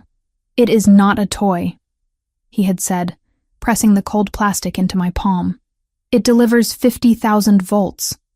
If anyone touches you who isn't me, you use it. You do not hesitate." I gripped the weapon, flipping the safety off. The small red light blinked to life in the darkness. The deadbolt slid back with a heavy thud. I backed away toward the balcony, putting the heavy armchair between me and the door. The chair I had propped under the handle scraped against the floor as the door was pushed open. A figure stepped into the room. Lightning flashed, illuminating him for a split second. It was Alessandro. He was wearing the same black dress shirt he had worn earlier, unbuttoned at the top, sleeves rolled up. His hair was messy, wet, as if he had been out in the rain. He stood in the doorway, his silhouette imposing, filling the frame. I lowered the taser slightly, relief washing over me so intensely it almost made my knees buckle. "Alessandro," I breathed, letting out a shaky laugh. "You scared me. Why did you pick the lock?" I would have opened it. He didn't answer. He stepped into the room, closing the door behind him softly. The click of the latch sounded like a gunshot in the quiet room. "I didn't want to wake you," he whispered. His voice was a low rumble, barely audible over the storm. He walked toward me, his movements fluid, but strange. There was a heaviness to his step, a lack of that precise, predatory grace I had come to associate with him. "It's late," I said, confusion creeping back in. "Is everything okay? Did something happen with the commission?" "Everything is fine," he murmured. He was closer now, rounding the foot of the bed. I needed to see you. I needed to know you were still here." It was exactly what I wanted to hear. It was the vulnerability I had seen on the balcony. So why was every nerve in my body screaming danger? He reached out for me. "Come here, Clara." I took a step forward, drawn by the pull he always had on me. But as I moved, the air shifted. He was close enough now that I could smell him. I stopped dead. Alessandro smelled of expensive scotch, rain, and clean linen. It was a sharp, cold scent. The man standing 3 feet away from me smelled of stale bourbon, sweat, and a cloying cheap cologne that tried to mask the odor of unwashed skin. It wasn't him. The realization hit me with the force of a physical blow. The silhouette was right. The height was right. The voice was a terrifyingly close mimicry. But the smell was wrong. "You're not Alessandro," I whispered, horror icing my veins. The figure froze. A flash of lightning lit up the room again, longer this time. It illuminated his face. It was Alessandro's face. The same bone structure, the same dark eyes. But the expression was twisted, manic. The eyes weren't stoic and controlled. They were bloodshot and wild, dancing with a chaotic malice. Matteo. He grinned, and it was a grotesque parody of his brother's rare smiles. Smart girl. Matteo hissed, dropping the whisper. His voice was slurred, wet with alcohol. You always were too smart for your own good. That's what he likes about you, isn't it? The brain, the little fire. How did you get in here? I demanded, backing away until my legs hit the chair. I kept the taser hidden behind the fold of my silk robe. The security, the alarms, the tunnel. Matteo laughed, a low, ugly sound. He took another step toward me, his movements jerky. Did he forget to tell you? The old wine cellar has a delivery hatch that leads to the old Prohibition tunnels. We used to play hide and seek down there when we were kids. Alessandro thinks he sealed it years ago. He thinks he knows everything. But he forgot I have a memory, too. He was drunk, dangerous, and he was in my bedroom. Get out, I said, my voice steady despite the terror clawing at my throat. Alessandro will kill you if he finds you here. Alessandro is busy, Matteo sneered. I tripped the perimeter alarms on the west gate. He's out there right now, running around in the rain with his dogs, looking for a threat that isn't there, while the real wolf walked right through the back door. He lunged. It wasn't a seductive move. It was an attack. He cleared the distance between us in a second, his hand shooting out to grab my throat. I didn't scream. I didn't freeze. I remembered the weight of the gun in the car. The lessons Alessandro had whispered to me about survival. You do not hesitate. I sidestepped his grab, dropping to my knees, and thrust the taser upward into his exposed stomach. I pulled the trigger. The crackle of electricity was deafening in the small space. Matteo convulsed, a guttural scream tearing from his throat as 50,000 volts locked his muscles. He collapsed backward, crashing into the bedside table, shattering the lamp. I didn't wait to see if he was down. I scrambled over the bed, making for the door. You bitch, he roared. He was fast. Too fast. The drugs or the alcohol must have dulled the pain, or maybe the taser hadn't connected fully through his thick coat. I felt a hand clamp around my ankle. I fell hard, my chin hitting the carpet. He dragged me back, away from the door. I kicked out, my heel connecting with his shoulder, his face, anything I could reach. He crawled on top of me, his weight crushing the air from my lungs. He wasn't smiling anymore. His face was a mask of pure, unadulterated hatred. You think you're special? He spat, saliva hitting my cheek. He pinned my wrists above my head with one hand. You're nothing. You're a baker, a peasant, and you ruined me. You ruined yourself, I screamed, bucking my hips, trying to throw him off. He humiliated me, Matteo shrieked, his voice cracking. In front of the commission, he broke my wrist. He took my birthright, and he did it for you. He reached into his boot with his free hand. Metal flashed in the darkness. A knife. A serrated hunting knife. If I can't have the family, Matteo whispered, pressing the cold blade against the pulse of my neck. Then he doesn't get to have the girl. I stared up at him, at the eyes that were so like Alessandro's but completely empty of his soul. I knew with absolute certainty that he was going to kill me. Not for money, not for a bet, but because I was the only thing he could break to hurt his brother. Do it, I gasped, staring him down. But he will hunt you to the ends of the earth. Let him come. Matteo raised the knife. The door to the bedroom exploded inward. It didn't open. It shattered. The wood splintered around the lock as a force of nature kicked it in. Matteo flinched, turning his head. Alessandro stood in the ruins of the doorway. He was dripping wet, his chest heaving, a gun in his hand. But he didn't fire. He couldn't. Matteo was on top of me. The shot was too risky. Alessandro didn't need the gun. He dropped it. He moved faster than I thought a human being could move. He was a blur of darkness and violence. He crossed the room and tackled Matteo off me, the force of the impact sending them both crashing into the wardrobe. The wood cracked.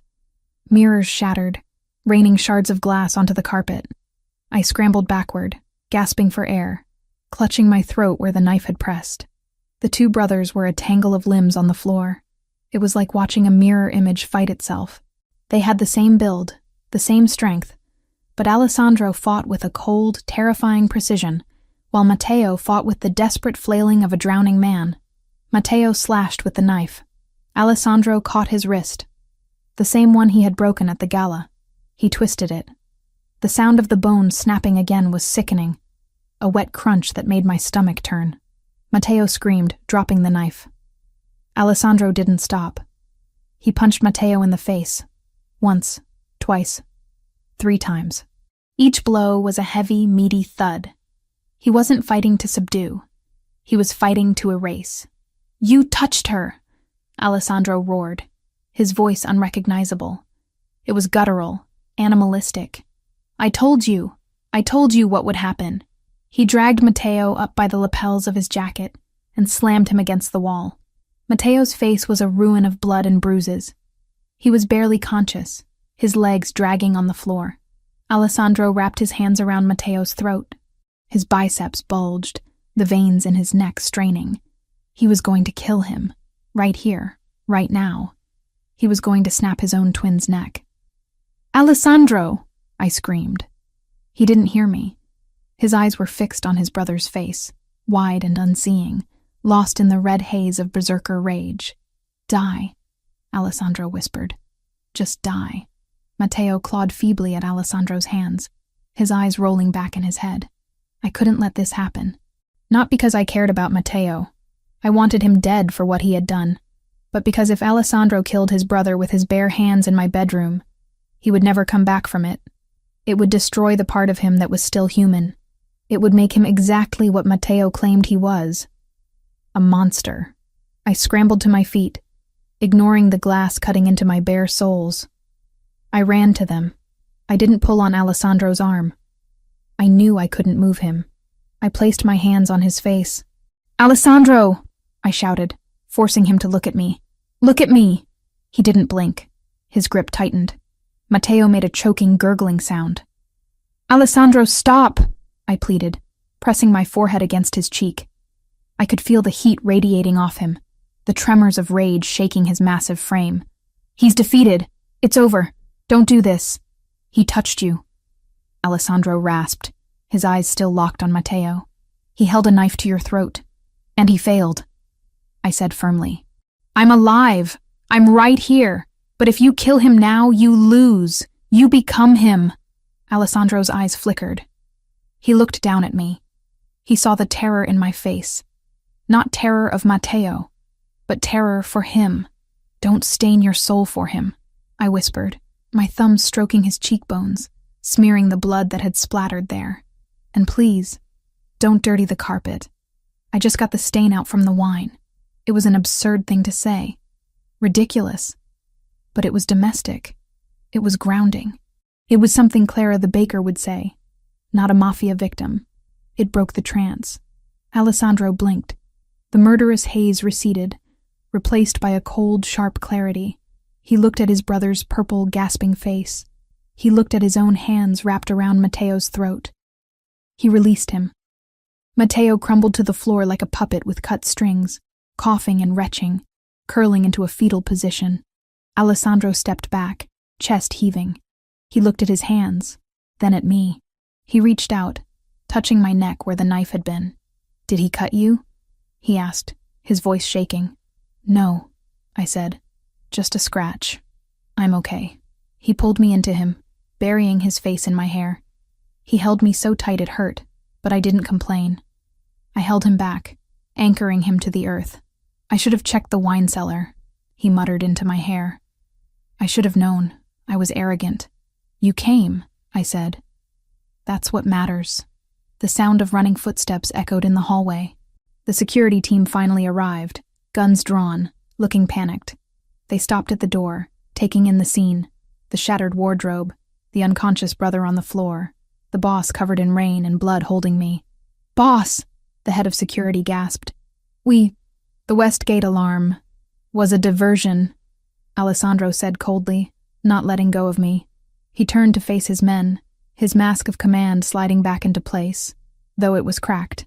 My brother utilized the old Prohibition tunnel. Secure it. Weld it shut. Pour concrete into it if you have to. Yes, sir, and… Him? The guard pointed at Matteo. Alessandro looked down at his twin. There was no love left in his eyes. There wasn't even hate. There was just nothing. Take him to the holding cell in the basement, Alessandro ordered. Call the doctor to set his arm. I want him conscious for the council meeting. You're not… killing him? The guard asked, surprised. Death is too easy, Alessandro said. He wants to be a martyr. I'm going to make him a ghost. The guards dragged Matteo out. He groaned as they moved him, leaving a smear of blood on the pristine cream carpet. Alessandro watched them go, then turned back to me. He looked at my feet. You're bleeding, he said. I looked down.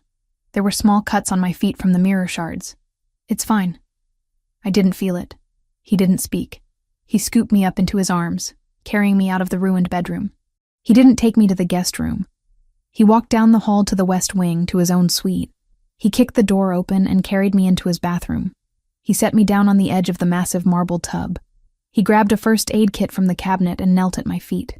He cleaned the cuts with gentle, precise movements, his large hands incredibly tender. He didn't look up as he worked. This house is compromised, he said quietly. Matteo is in the basement, I reasoned. It's over. No, Alessandro said, bandaging my foot. He sold the root. I heard him muttering it when I had my hands on his throat. He didn't just come here to kill you. He came here to create a distraction while he signaled the Russians.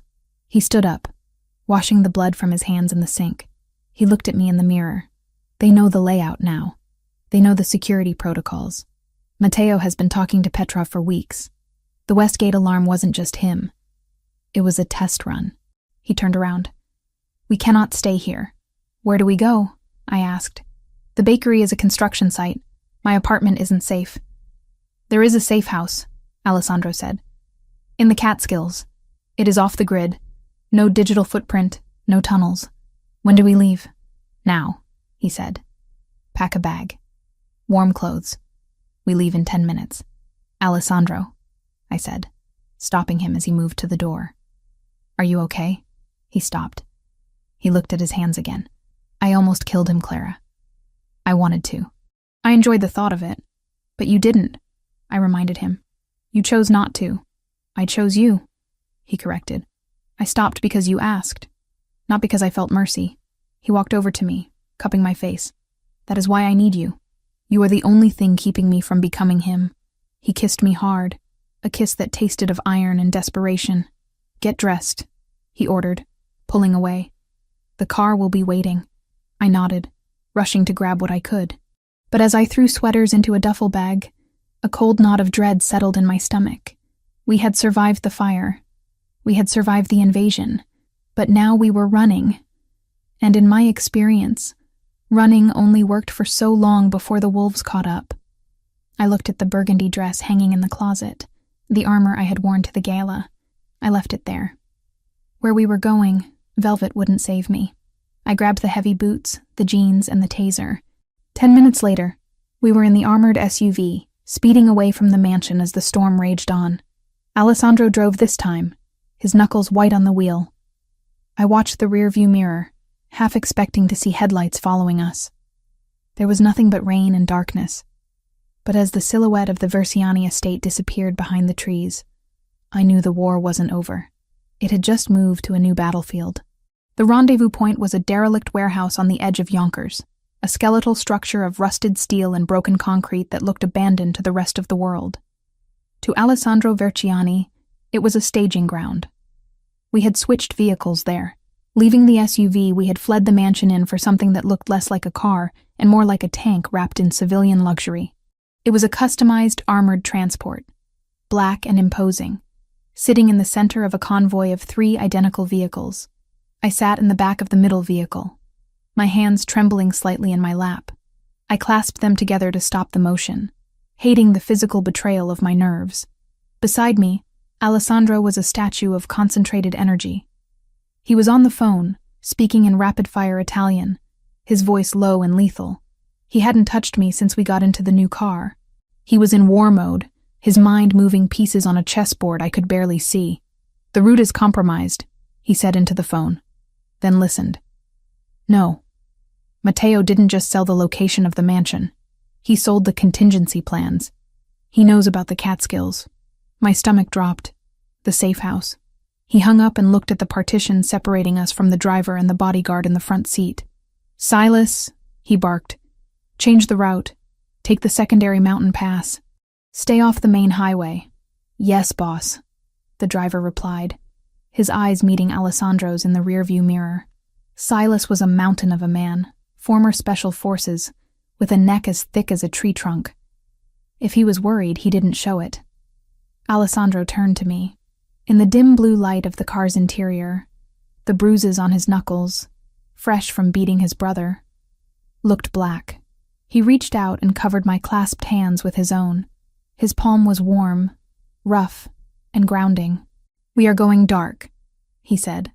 "No phones. No signals. The Russians have tech that can triangulate our position if we stay connected." "The Russians?" I whispered. "Matteo sold us to the Bratva?" "He sold a map," Alessandro corrected, his thumb rubbing over my knuckles. "He told Petrov where to find us. Petrov has wanted my territory for 5 years. Matteo gave him the key to the front door." "Why?" I asked, though I knew the answer. "Why would he destroy his own family? Because if he can't rule the kingdom, he would rather see it burn," Alessandro said. "He is a child with a matchbox." The convoy began to move. We rolled out of the warehouse and onto the dark, slick roads leading north.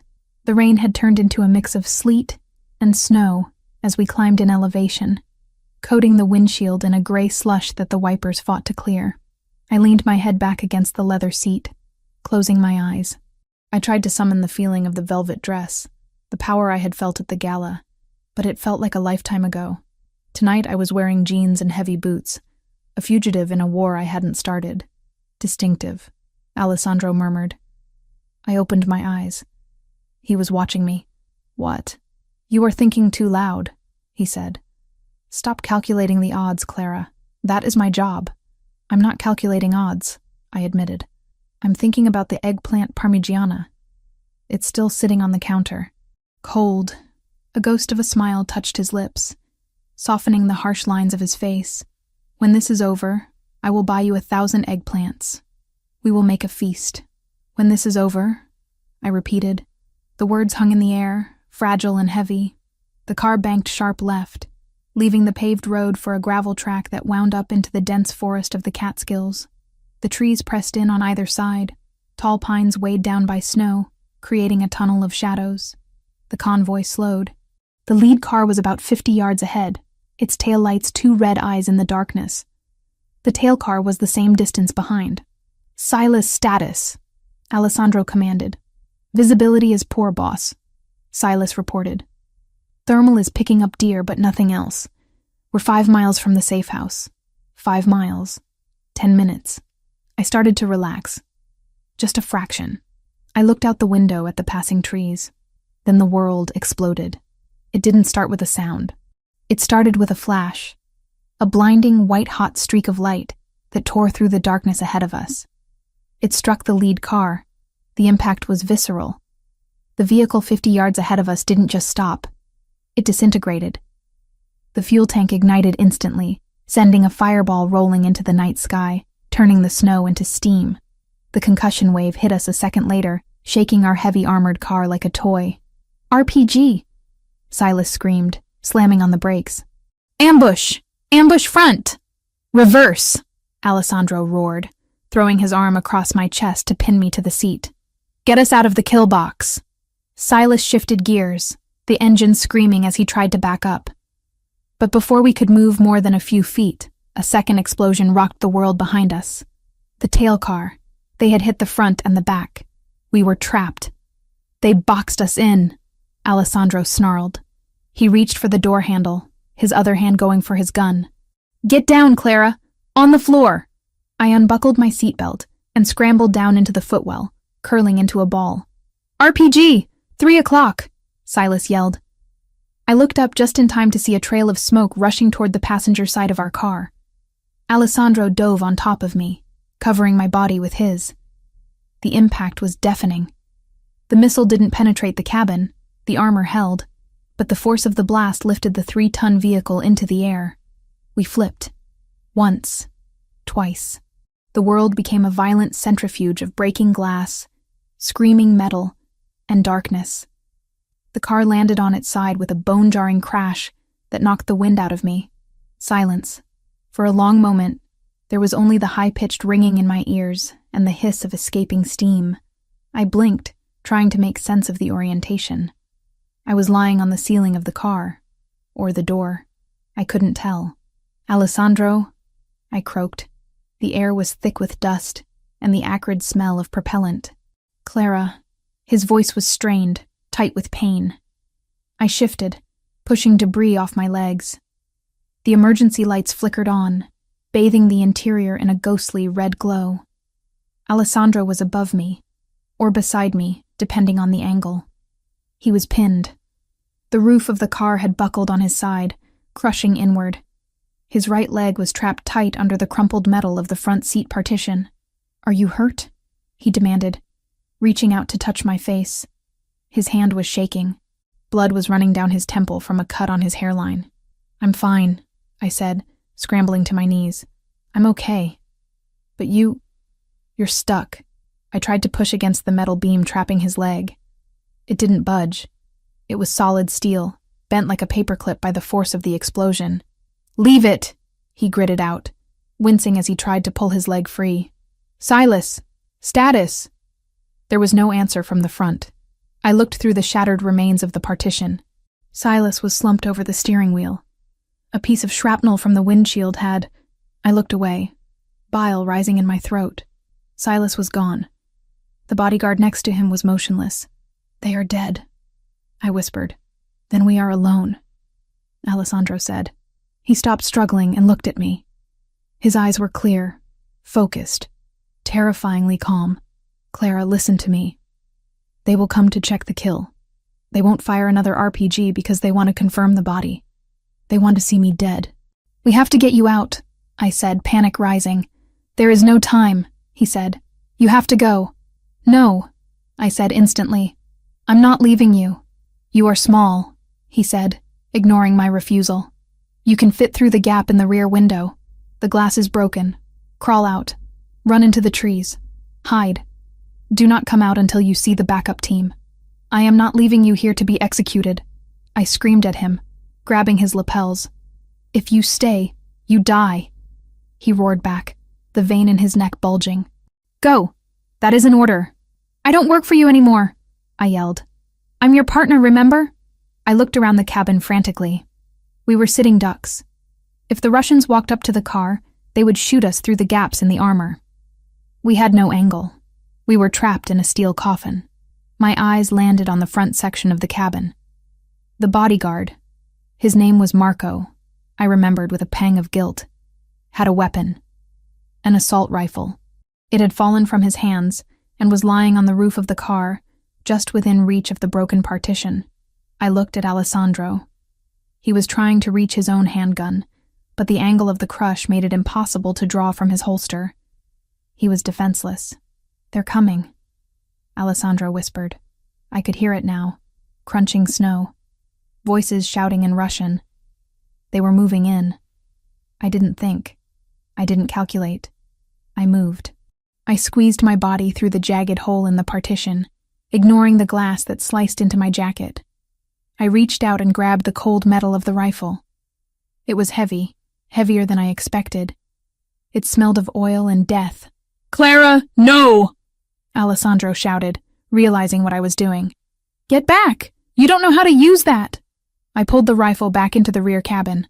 I checked the magazine like Alessandro had shown me that day in the library, when he insisted I know the basics of every weapon in the house. "It is simple mechanics," he had said, guiding my hands. "Magazine in, bolt forward, safety off, point and squeeze. Do not close your eyes." I crawled toward the rear window, the one Alessandro had told me to use for escape. It was shattered, leaving a jagged opening about 2 feet wide. I peered out. Through the snow and the smoke of the burning lead car, I saw them. shadows moving in the tree line. 6 men. They were moving tactically, weapons raised, closing in on our overturned vehicle. They were confident. They thought everyone inside was dead or incapacitated. I rested the barrel of the rifle on the rim of the broken window. The metal was freezing against my cheek. "Clara," Alessandro said, his voice pleading. "Don't do this. Give me the gun." "You can't shoot from there," I said, my voice sounding strange, detached. "You can't see them." "I can. They will kill you," he groaned, thrashing against the metal trapping his leg. "Not if I kill them first," I whispered. I settled the stock of the rifle against my shoulder. I took a deep breath, the freezing air filling my lungs. I thought about the bakery. I thought about the fire. I thought about Matteo's knife at my throat. I thought about Alessandro bleeding on the floor of this car. I wasn't a baker anymore. I wasn't a victim. I was the woman holding the line. I lined up the sights on the closest shadow. Point and squeeze. I pulled the trigger. The noise was apocalyptic. It wasn't a bang. It was a concussive slap that rattled my teeth. The recoil kicked into my shoulder, harder than I expected, throwing my aim off. The first shot went wide, hitting a tree and sending a spray of bark into the air, but it did its job. The Russians froze. They hadn't expected resistance. "Contact! Contact rear!" one of them shouted. I didn't stop. I remembered Alessandro's voice. "Suppressive fire. You don't have to be a sniper. You just have to make them afraid to lift their heads." I squeezed the trigger again and again and again. Bang, bang, bang. The rifle bucked in my hands, a living thing spitting fire. I saw one of the shadows drop, not dead, but scrambling for cover behind a rock. "Get back!" I screamed, the sound tearing from my throat raw and primal. Bullets began to ping against the hull of our car. Sparks flew as rounds deflected off the armor plating. I ducked down, covering my head as glass and metal fragments rained down on me. "Clara!" Alessandro's hand found my ankle.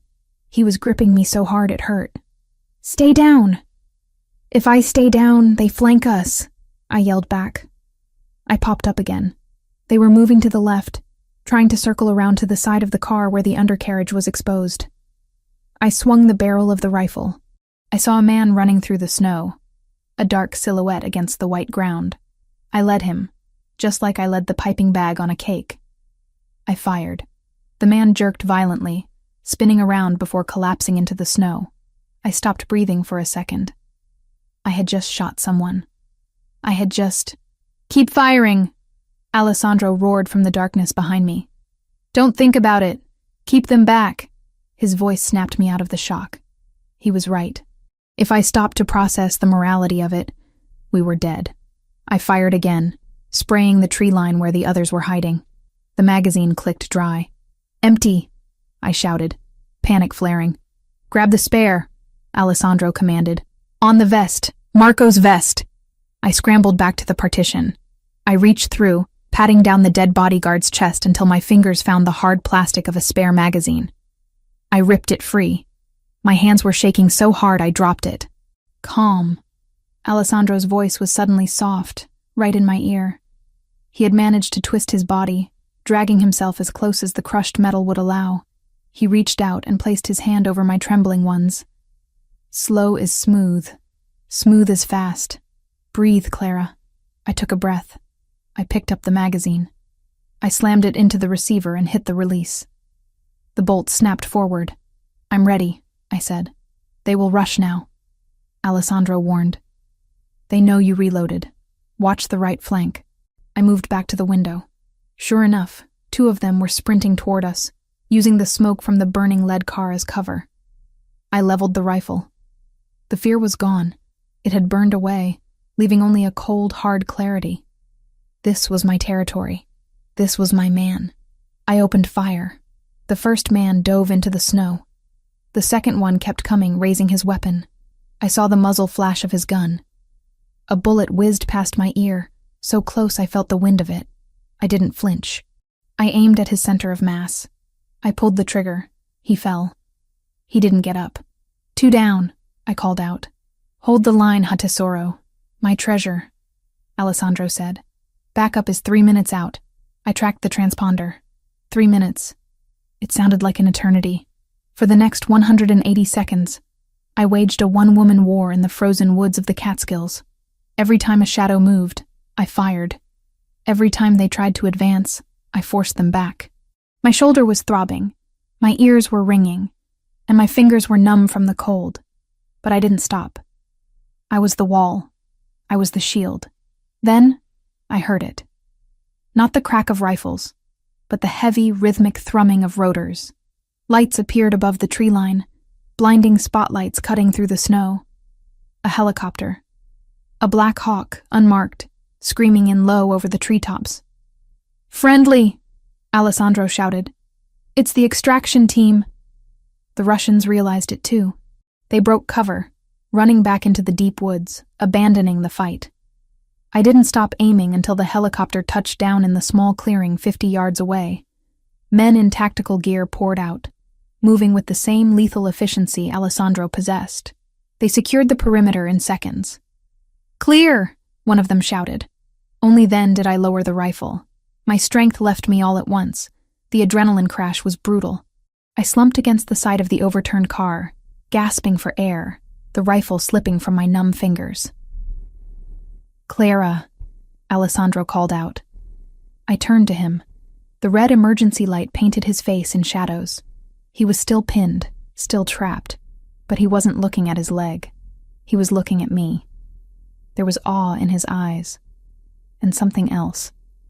Something that looked like worship. "You're alive," I whispered, reaching out to touch his face. "Because of you," he said. He caught my hand and pressed it to his lips. "I told you to run. I told you I don't work for you," I said, a hysterical laugh bubbling up in my throat. The rear doors of the armored car were ripped open by the rescue team. "Boss!" The team leader, a man named Dante, no relation to the brother, looked inside. "We have the Jaws. We'll get you out."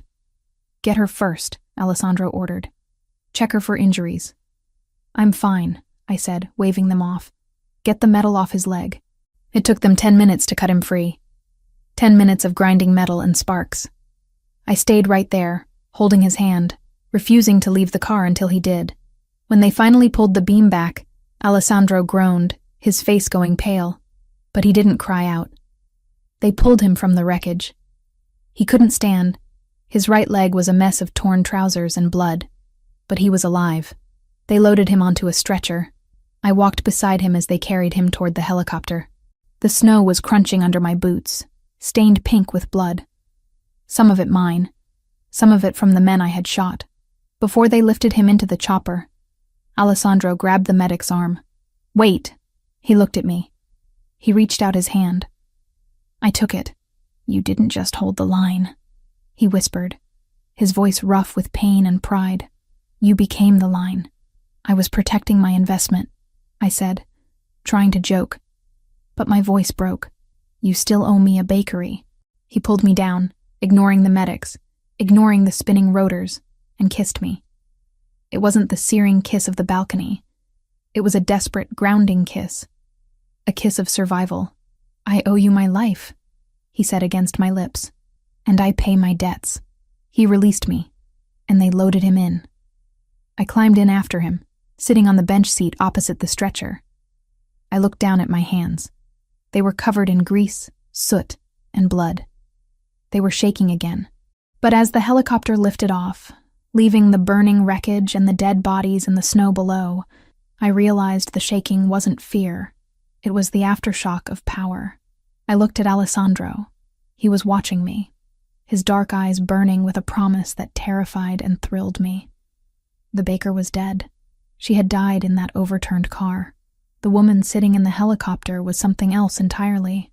She was the partner of a king, and she had just proven she had the teeth to wear the crown.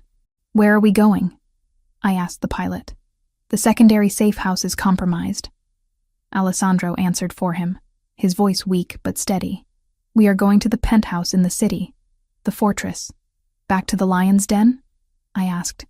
"No," Alessandro said, closing his eyes as the pain meds kicked in. We are going to the throne room, and then we are going to hunt. I leaned my head back against the vibrating metal wall of the helicopter. I closed my eyes. I could still smell the cordite. I could still feel the recoil of the rifle. I wasn't running anymore. I was hunting. 2 weeks. That was how long it had been since the helicopter lifted us out of the burning woods of the Catskills. 2 weeks of silence, of healing, and of preparing for the final act of a play that had started with a simple, cruel wager. We were staying in the penthouse, Alessandro's fortress in the sky overlooking Manhattan. It was a space of glass and steel, cold and impenetrable, but in the last 14 days, we had made it something else. We had made it a home. I stood in front of the floor-to-ceiling mirror in the master bedroom, smoothing the fabric of my dress. It wasn't silver, the color of the naive girl who walked into the plaza. It wasn't burgundy, the color of the woman trying to prove she could bleed. It was gold, liquid, molten gold silk that poured over my body like a second skin. It was strapless, structured like a corset at the top, flowing into a slit skirt that revealed the faint, healing scratches on my legs from the car wreck. It was the color of victory, the color of the Verciani Empire. "You look dangerous." I turned.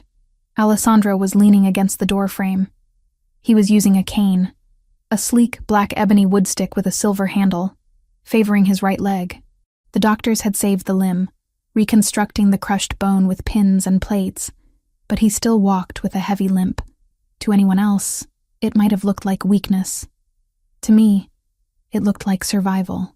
He was wearing a black suit, tailored to perfection, to hide the bulk of the bandages on his leg and the gun holster under his arm. His hair was trimmed, the cuts on his face from the glass faded to thin pink lines.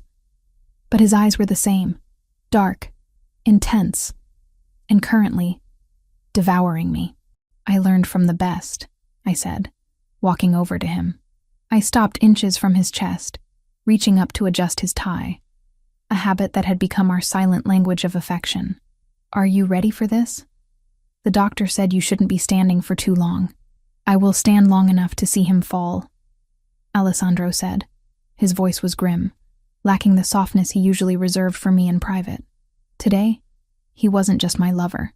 He was the capo dei capi, the head of heads. "He's terrified, you know," I said quietly. "My guard told me Matteo has been weeping in his cell for 3 days. "Good," Alessandro said. "Fear is the only language Matteo understands."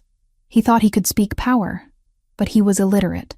He reached out, his large hand cupping my neck, his thumb resting against the pulse point. "And you? Are you ready to walk into a room full of wolves and tell them you are the one holding the leash?" I covered his hand with mine. I thought about the rifle in my hands in the snowy woods. I thought about the heat of the fire that took my father's bakery.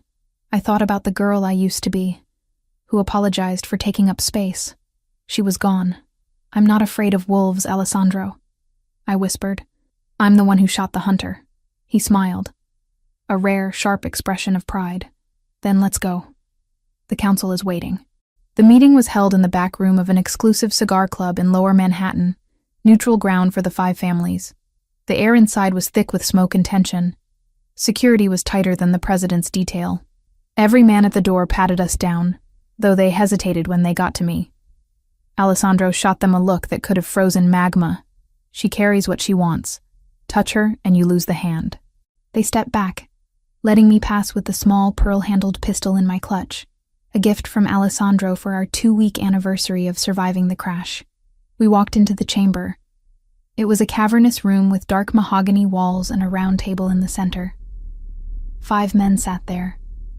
The Dons, the architects of organized crime in the city. Don Ricci was there, looking older and wearier than he had at the gala. Don Rinaldi, the heads of the Gambino and Genovese factions. When Alessandro entered, the sound of his cane striking the hardwood floor echoed like a gavel. Click, step, click, step. He didn't bow. He didn't apologize for his lateness. He walked to the empty chair at the head of the table, the seat of the chairman, and pulled it out. But he didn't sit. He turned to me and pulled out the chair next to him. "Sit," he commanded softly. A murmur went through the room. Wives didn't sit at the council table. Mistresses certainly didn't. Versiani, Don Ricci grumbled, taking the cigar out of his mouth. This is a meeting for heads of families, not for company. Alessandro looked at Ricci. Clara Mitchell is not company. She is the reason the Russian expansion into the Catskills failed. She is the reason I am standing here. She sits. Ricci looked at me. I held his gaze. My chin lifted. The gold dress catching the dim light. I didn't fidget. I didn't look down. I looked him dead in the eye. Just like I had looked at the men in the woods. Ricci grunted, nodding slowly. She sits. I sat. Alessandro took his seat beside me, placing his cane on the table like a scepter. Bring him in, Alessandro ordered. The heavy double doors at the back of the room opened. 2 of Alessandro's biggest guards dragged a man in. It took me a moment to recognize him. Matteo Verciani had always been the mirror image of his brother. Handsome, polished, arrogant. The creature kneeling on the floor was none of those things. He was unshaven, his face gaunt and sallow. His arm, the one Alessandro had broken twice, was in a heavy cast strapped to his chest. He smelled of fear and unwashed clothes. He looked up, his eyes darting around the room, landing on the Dons, begging for an ally. He found none.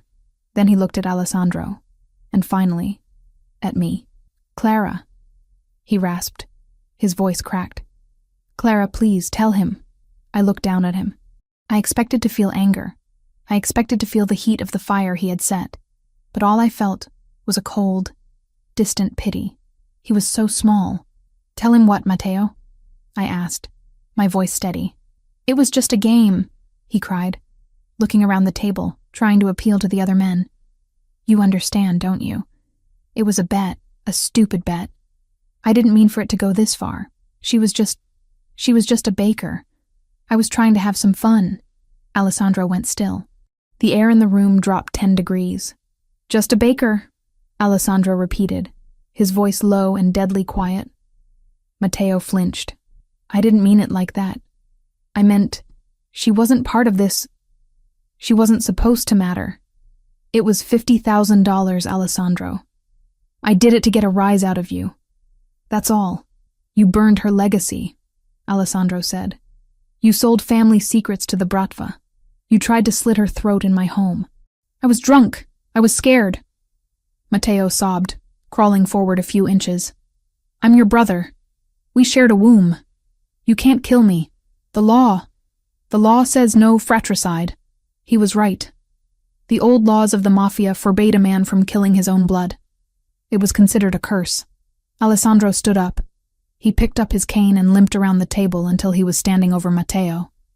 He looked like a god of vengeance, towering over a mortal sinner. You are right, Matteo, Alessandro said. I cannot kill you. My blood forbids it. And frankly, death is too easy for you. You want to die. You want to be a tragedy. You want people to say, poor Matteo, cut down by his tyrant brother. Alessandro leaned down, gripping Matteo's chin in his hand, forcing him to look up. But you don't get to be a tragedy. You don't get to be a memory. Alessandro let go and straightened up, turning to the council. I propose a sentence of damnatio memoriae, Alessandro announced. Erasure. Ricci nodded solemnly. The Siberian route. Matteo's eyes widened in true, primal horror. No, he whispered. No, Alessandro, please. Kill me. Just shoot me. Don't send me there. The Russians you sold us to? Alessandro said smoothly. They are very angry that their investment failed. But I have negotiated a peace treaty with them. The price of peace is you. No! Matteo screamed, trying to scramble backward. The guard seized him. You will be shipped to a labor camp in Oymyakon, Alessandro pronounced, his voice ringing like a funeral bell. You will have no name. You will have no tongue, for you talk too much. You will dig coal in the frozen earth until your body gives out, and when you die, you will be buried in an unmarked grave in the snow. Clara! Matteo shrieked, looking at me with wild eyes. Help me! I made you famous. I made you who you are. I stood up. The gold silk rustled in the silence. I walked over to where he was kneeling. I looked down at the man who had tried to destroy me for a laugh. "You didn't make me," I said, my voice cutting through his hysteria. "You just lit the fire that forged me." I turned to Alessandro. He said I was a bet. Alessandro looked at me, his eyes softening just for a fraction of a second. He was wrong. "No," I corrected. "He was right. I was a bet." I looked back at Matteo, who was trembling in the guard's grip.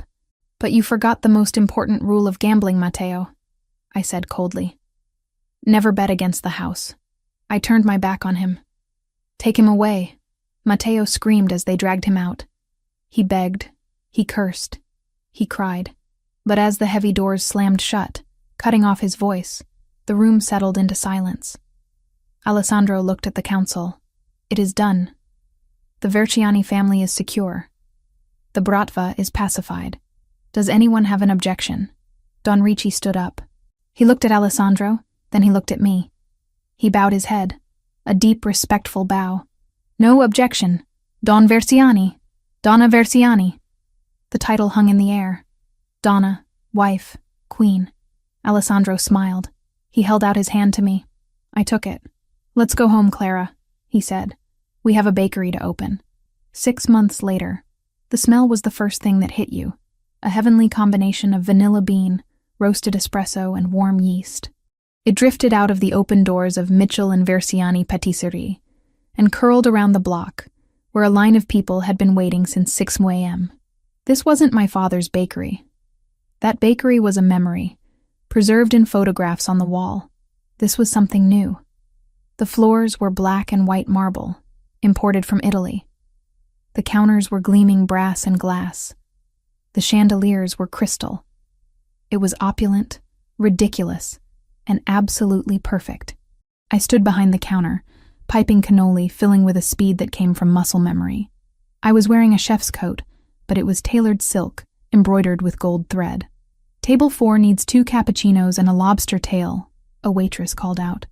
"Coming up," I replied, wiping my hands on a towel. I looked over at the espresso machine. Alessandro Verciani, the most feared man in New York, the king of the 5 families, was struggling with the milk steamer. He was wearing a casual white button-down shirt with the sleeves rolled up, revealing the faint scars on his arms. He looked focused, intense, treating the coffee machine with the same seriousness he treated a hostile takeover. "You're scorching the milk," I called out, teasing him. He scowled, tapping the thermometer. "The pressure is inconsistent. I need to have a word with the manufacturer." "It's not the machine, it's the operator," I laughed, walking over to him. I slid my arms around his waist from behind, resting my cheek against his back. He immediately relaxed, leaning into my touch. "You don't have to work the shift, you know. We have staff. I like the smell," he murmured, turning around in my arms to face me. "And I like watching you boss people around. It's exciting." I rolled my eyes, swatting his chest. "You're impossible." He caught my hand and kissed the flour smudge on my wrist. "I am devoted." The bell above the door jingled. I looked up to see a group of tourists walking in, eyes wide as they took in the luxury of the shop. They didn't know that the man making coffee was a Mafia don. They didn't know that the woman frosting the cake had killed 3 men in a forest. They just saw a couple in love, running a business. "It's perfect," I whispered, looking around at the bustling shop. My dad, he would have freaked out about the prices, but he would have loved the crowd. He would have been proud. Alessandro said firmly. "You saved his name." "We saved it," I corrected. He reached into his pocket and pulled out a small velvet box. He placed it on the counter next to the espresso grinder. "Alessandro," I warned, "we are working." "I have a debt to settle," he said, ignoring me. He opened the box. Inside sat a ring, but not just any ring. It was a massive, emerald-cut diamond, flanked by 2 rubies. It was aggressive. It was beautiful. It was him. "You said once that you owed me $50,000 for the bet," Alessandro said, his voice dropping low enough that only I could hear him over the noise of the cafe. "The bet my brother made." "I remember," I said, my heart starting to race. "I don't want the money," he said. "I want to renegotiate the terms of the loan." He picked up the ring. I want a lifetime contract, he said. Exclusive rights, no exit clause. You cook the eggplant. I handle the enemies. And we build an empire on sugar and bullets. I looked at him. I saw the scars on his face, the gray hairs starting to show at his temples from the stress of the last 6 months. I saw the man who had pulled me from a burning building, who had stood in the rain to protect me, who had learned to froth milk because I needed help on a Tuesday. I took the ring from his hand. I slid it onto my finger. It fit perfectly. You drive a hard bargain, Mr. Verziani, I whispered. I always win. He smirked. No, I said, grabbing him by the collar and pulling him down for a kiss that stopped the entire bakery in its tracks. We won. When we broke apart, breathless and smiling, the customers were clapping. Alessandro glared at them, and they immediately went back to their pastries, terrified and charmed all at once. He turned back to me, his eyes shining with a light that banished all the shadows of his world. Back to work, Donna Verziani, he ordered playfully. Those cannolis won't fill themselves. Yes, boss, I said. I went back to the counter, the diamond heavy on my hand, the smell of yeast and coffee in the air. The wrong brother had bet against me and lost everything. The right brother had bet on me and won the world. And as I watched Alessandro frown at the espresso machine again, muttering threats in Italian to the steam wand, I knew that this chaotic, dangerous, beautiful life was exactly where I was meant to be. The bet was paid in full, and the payout was forever.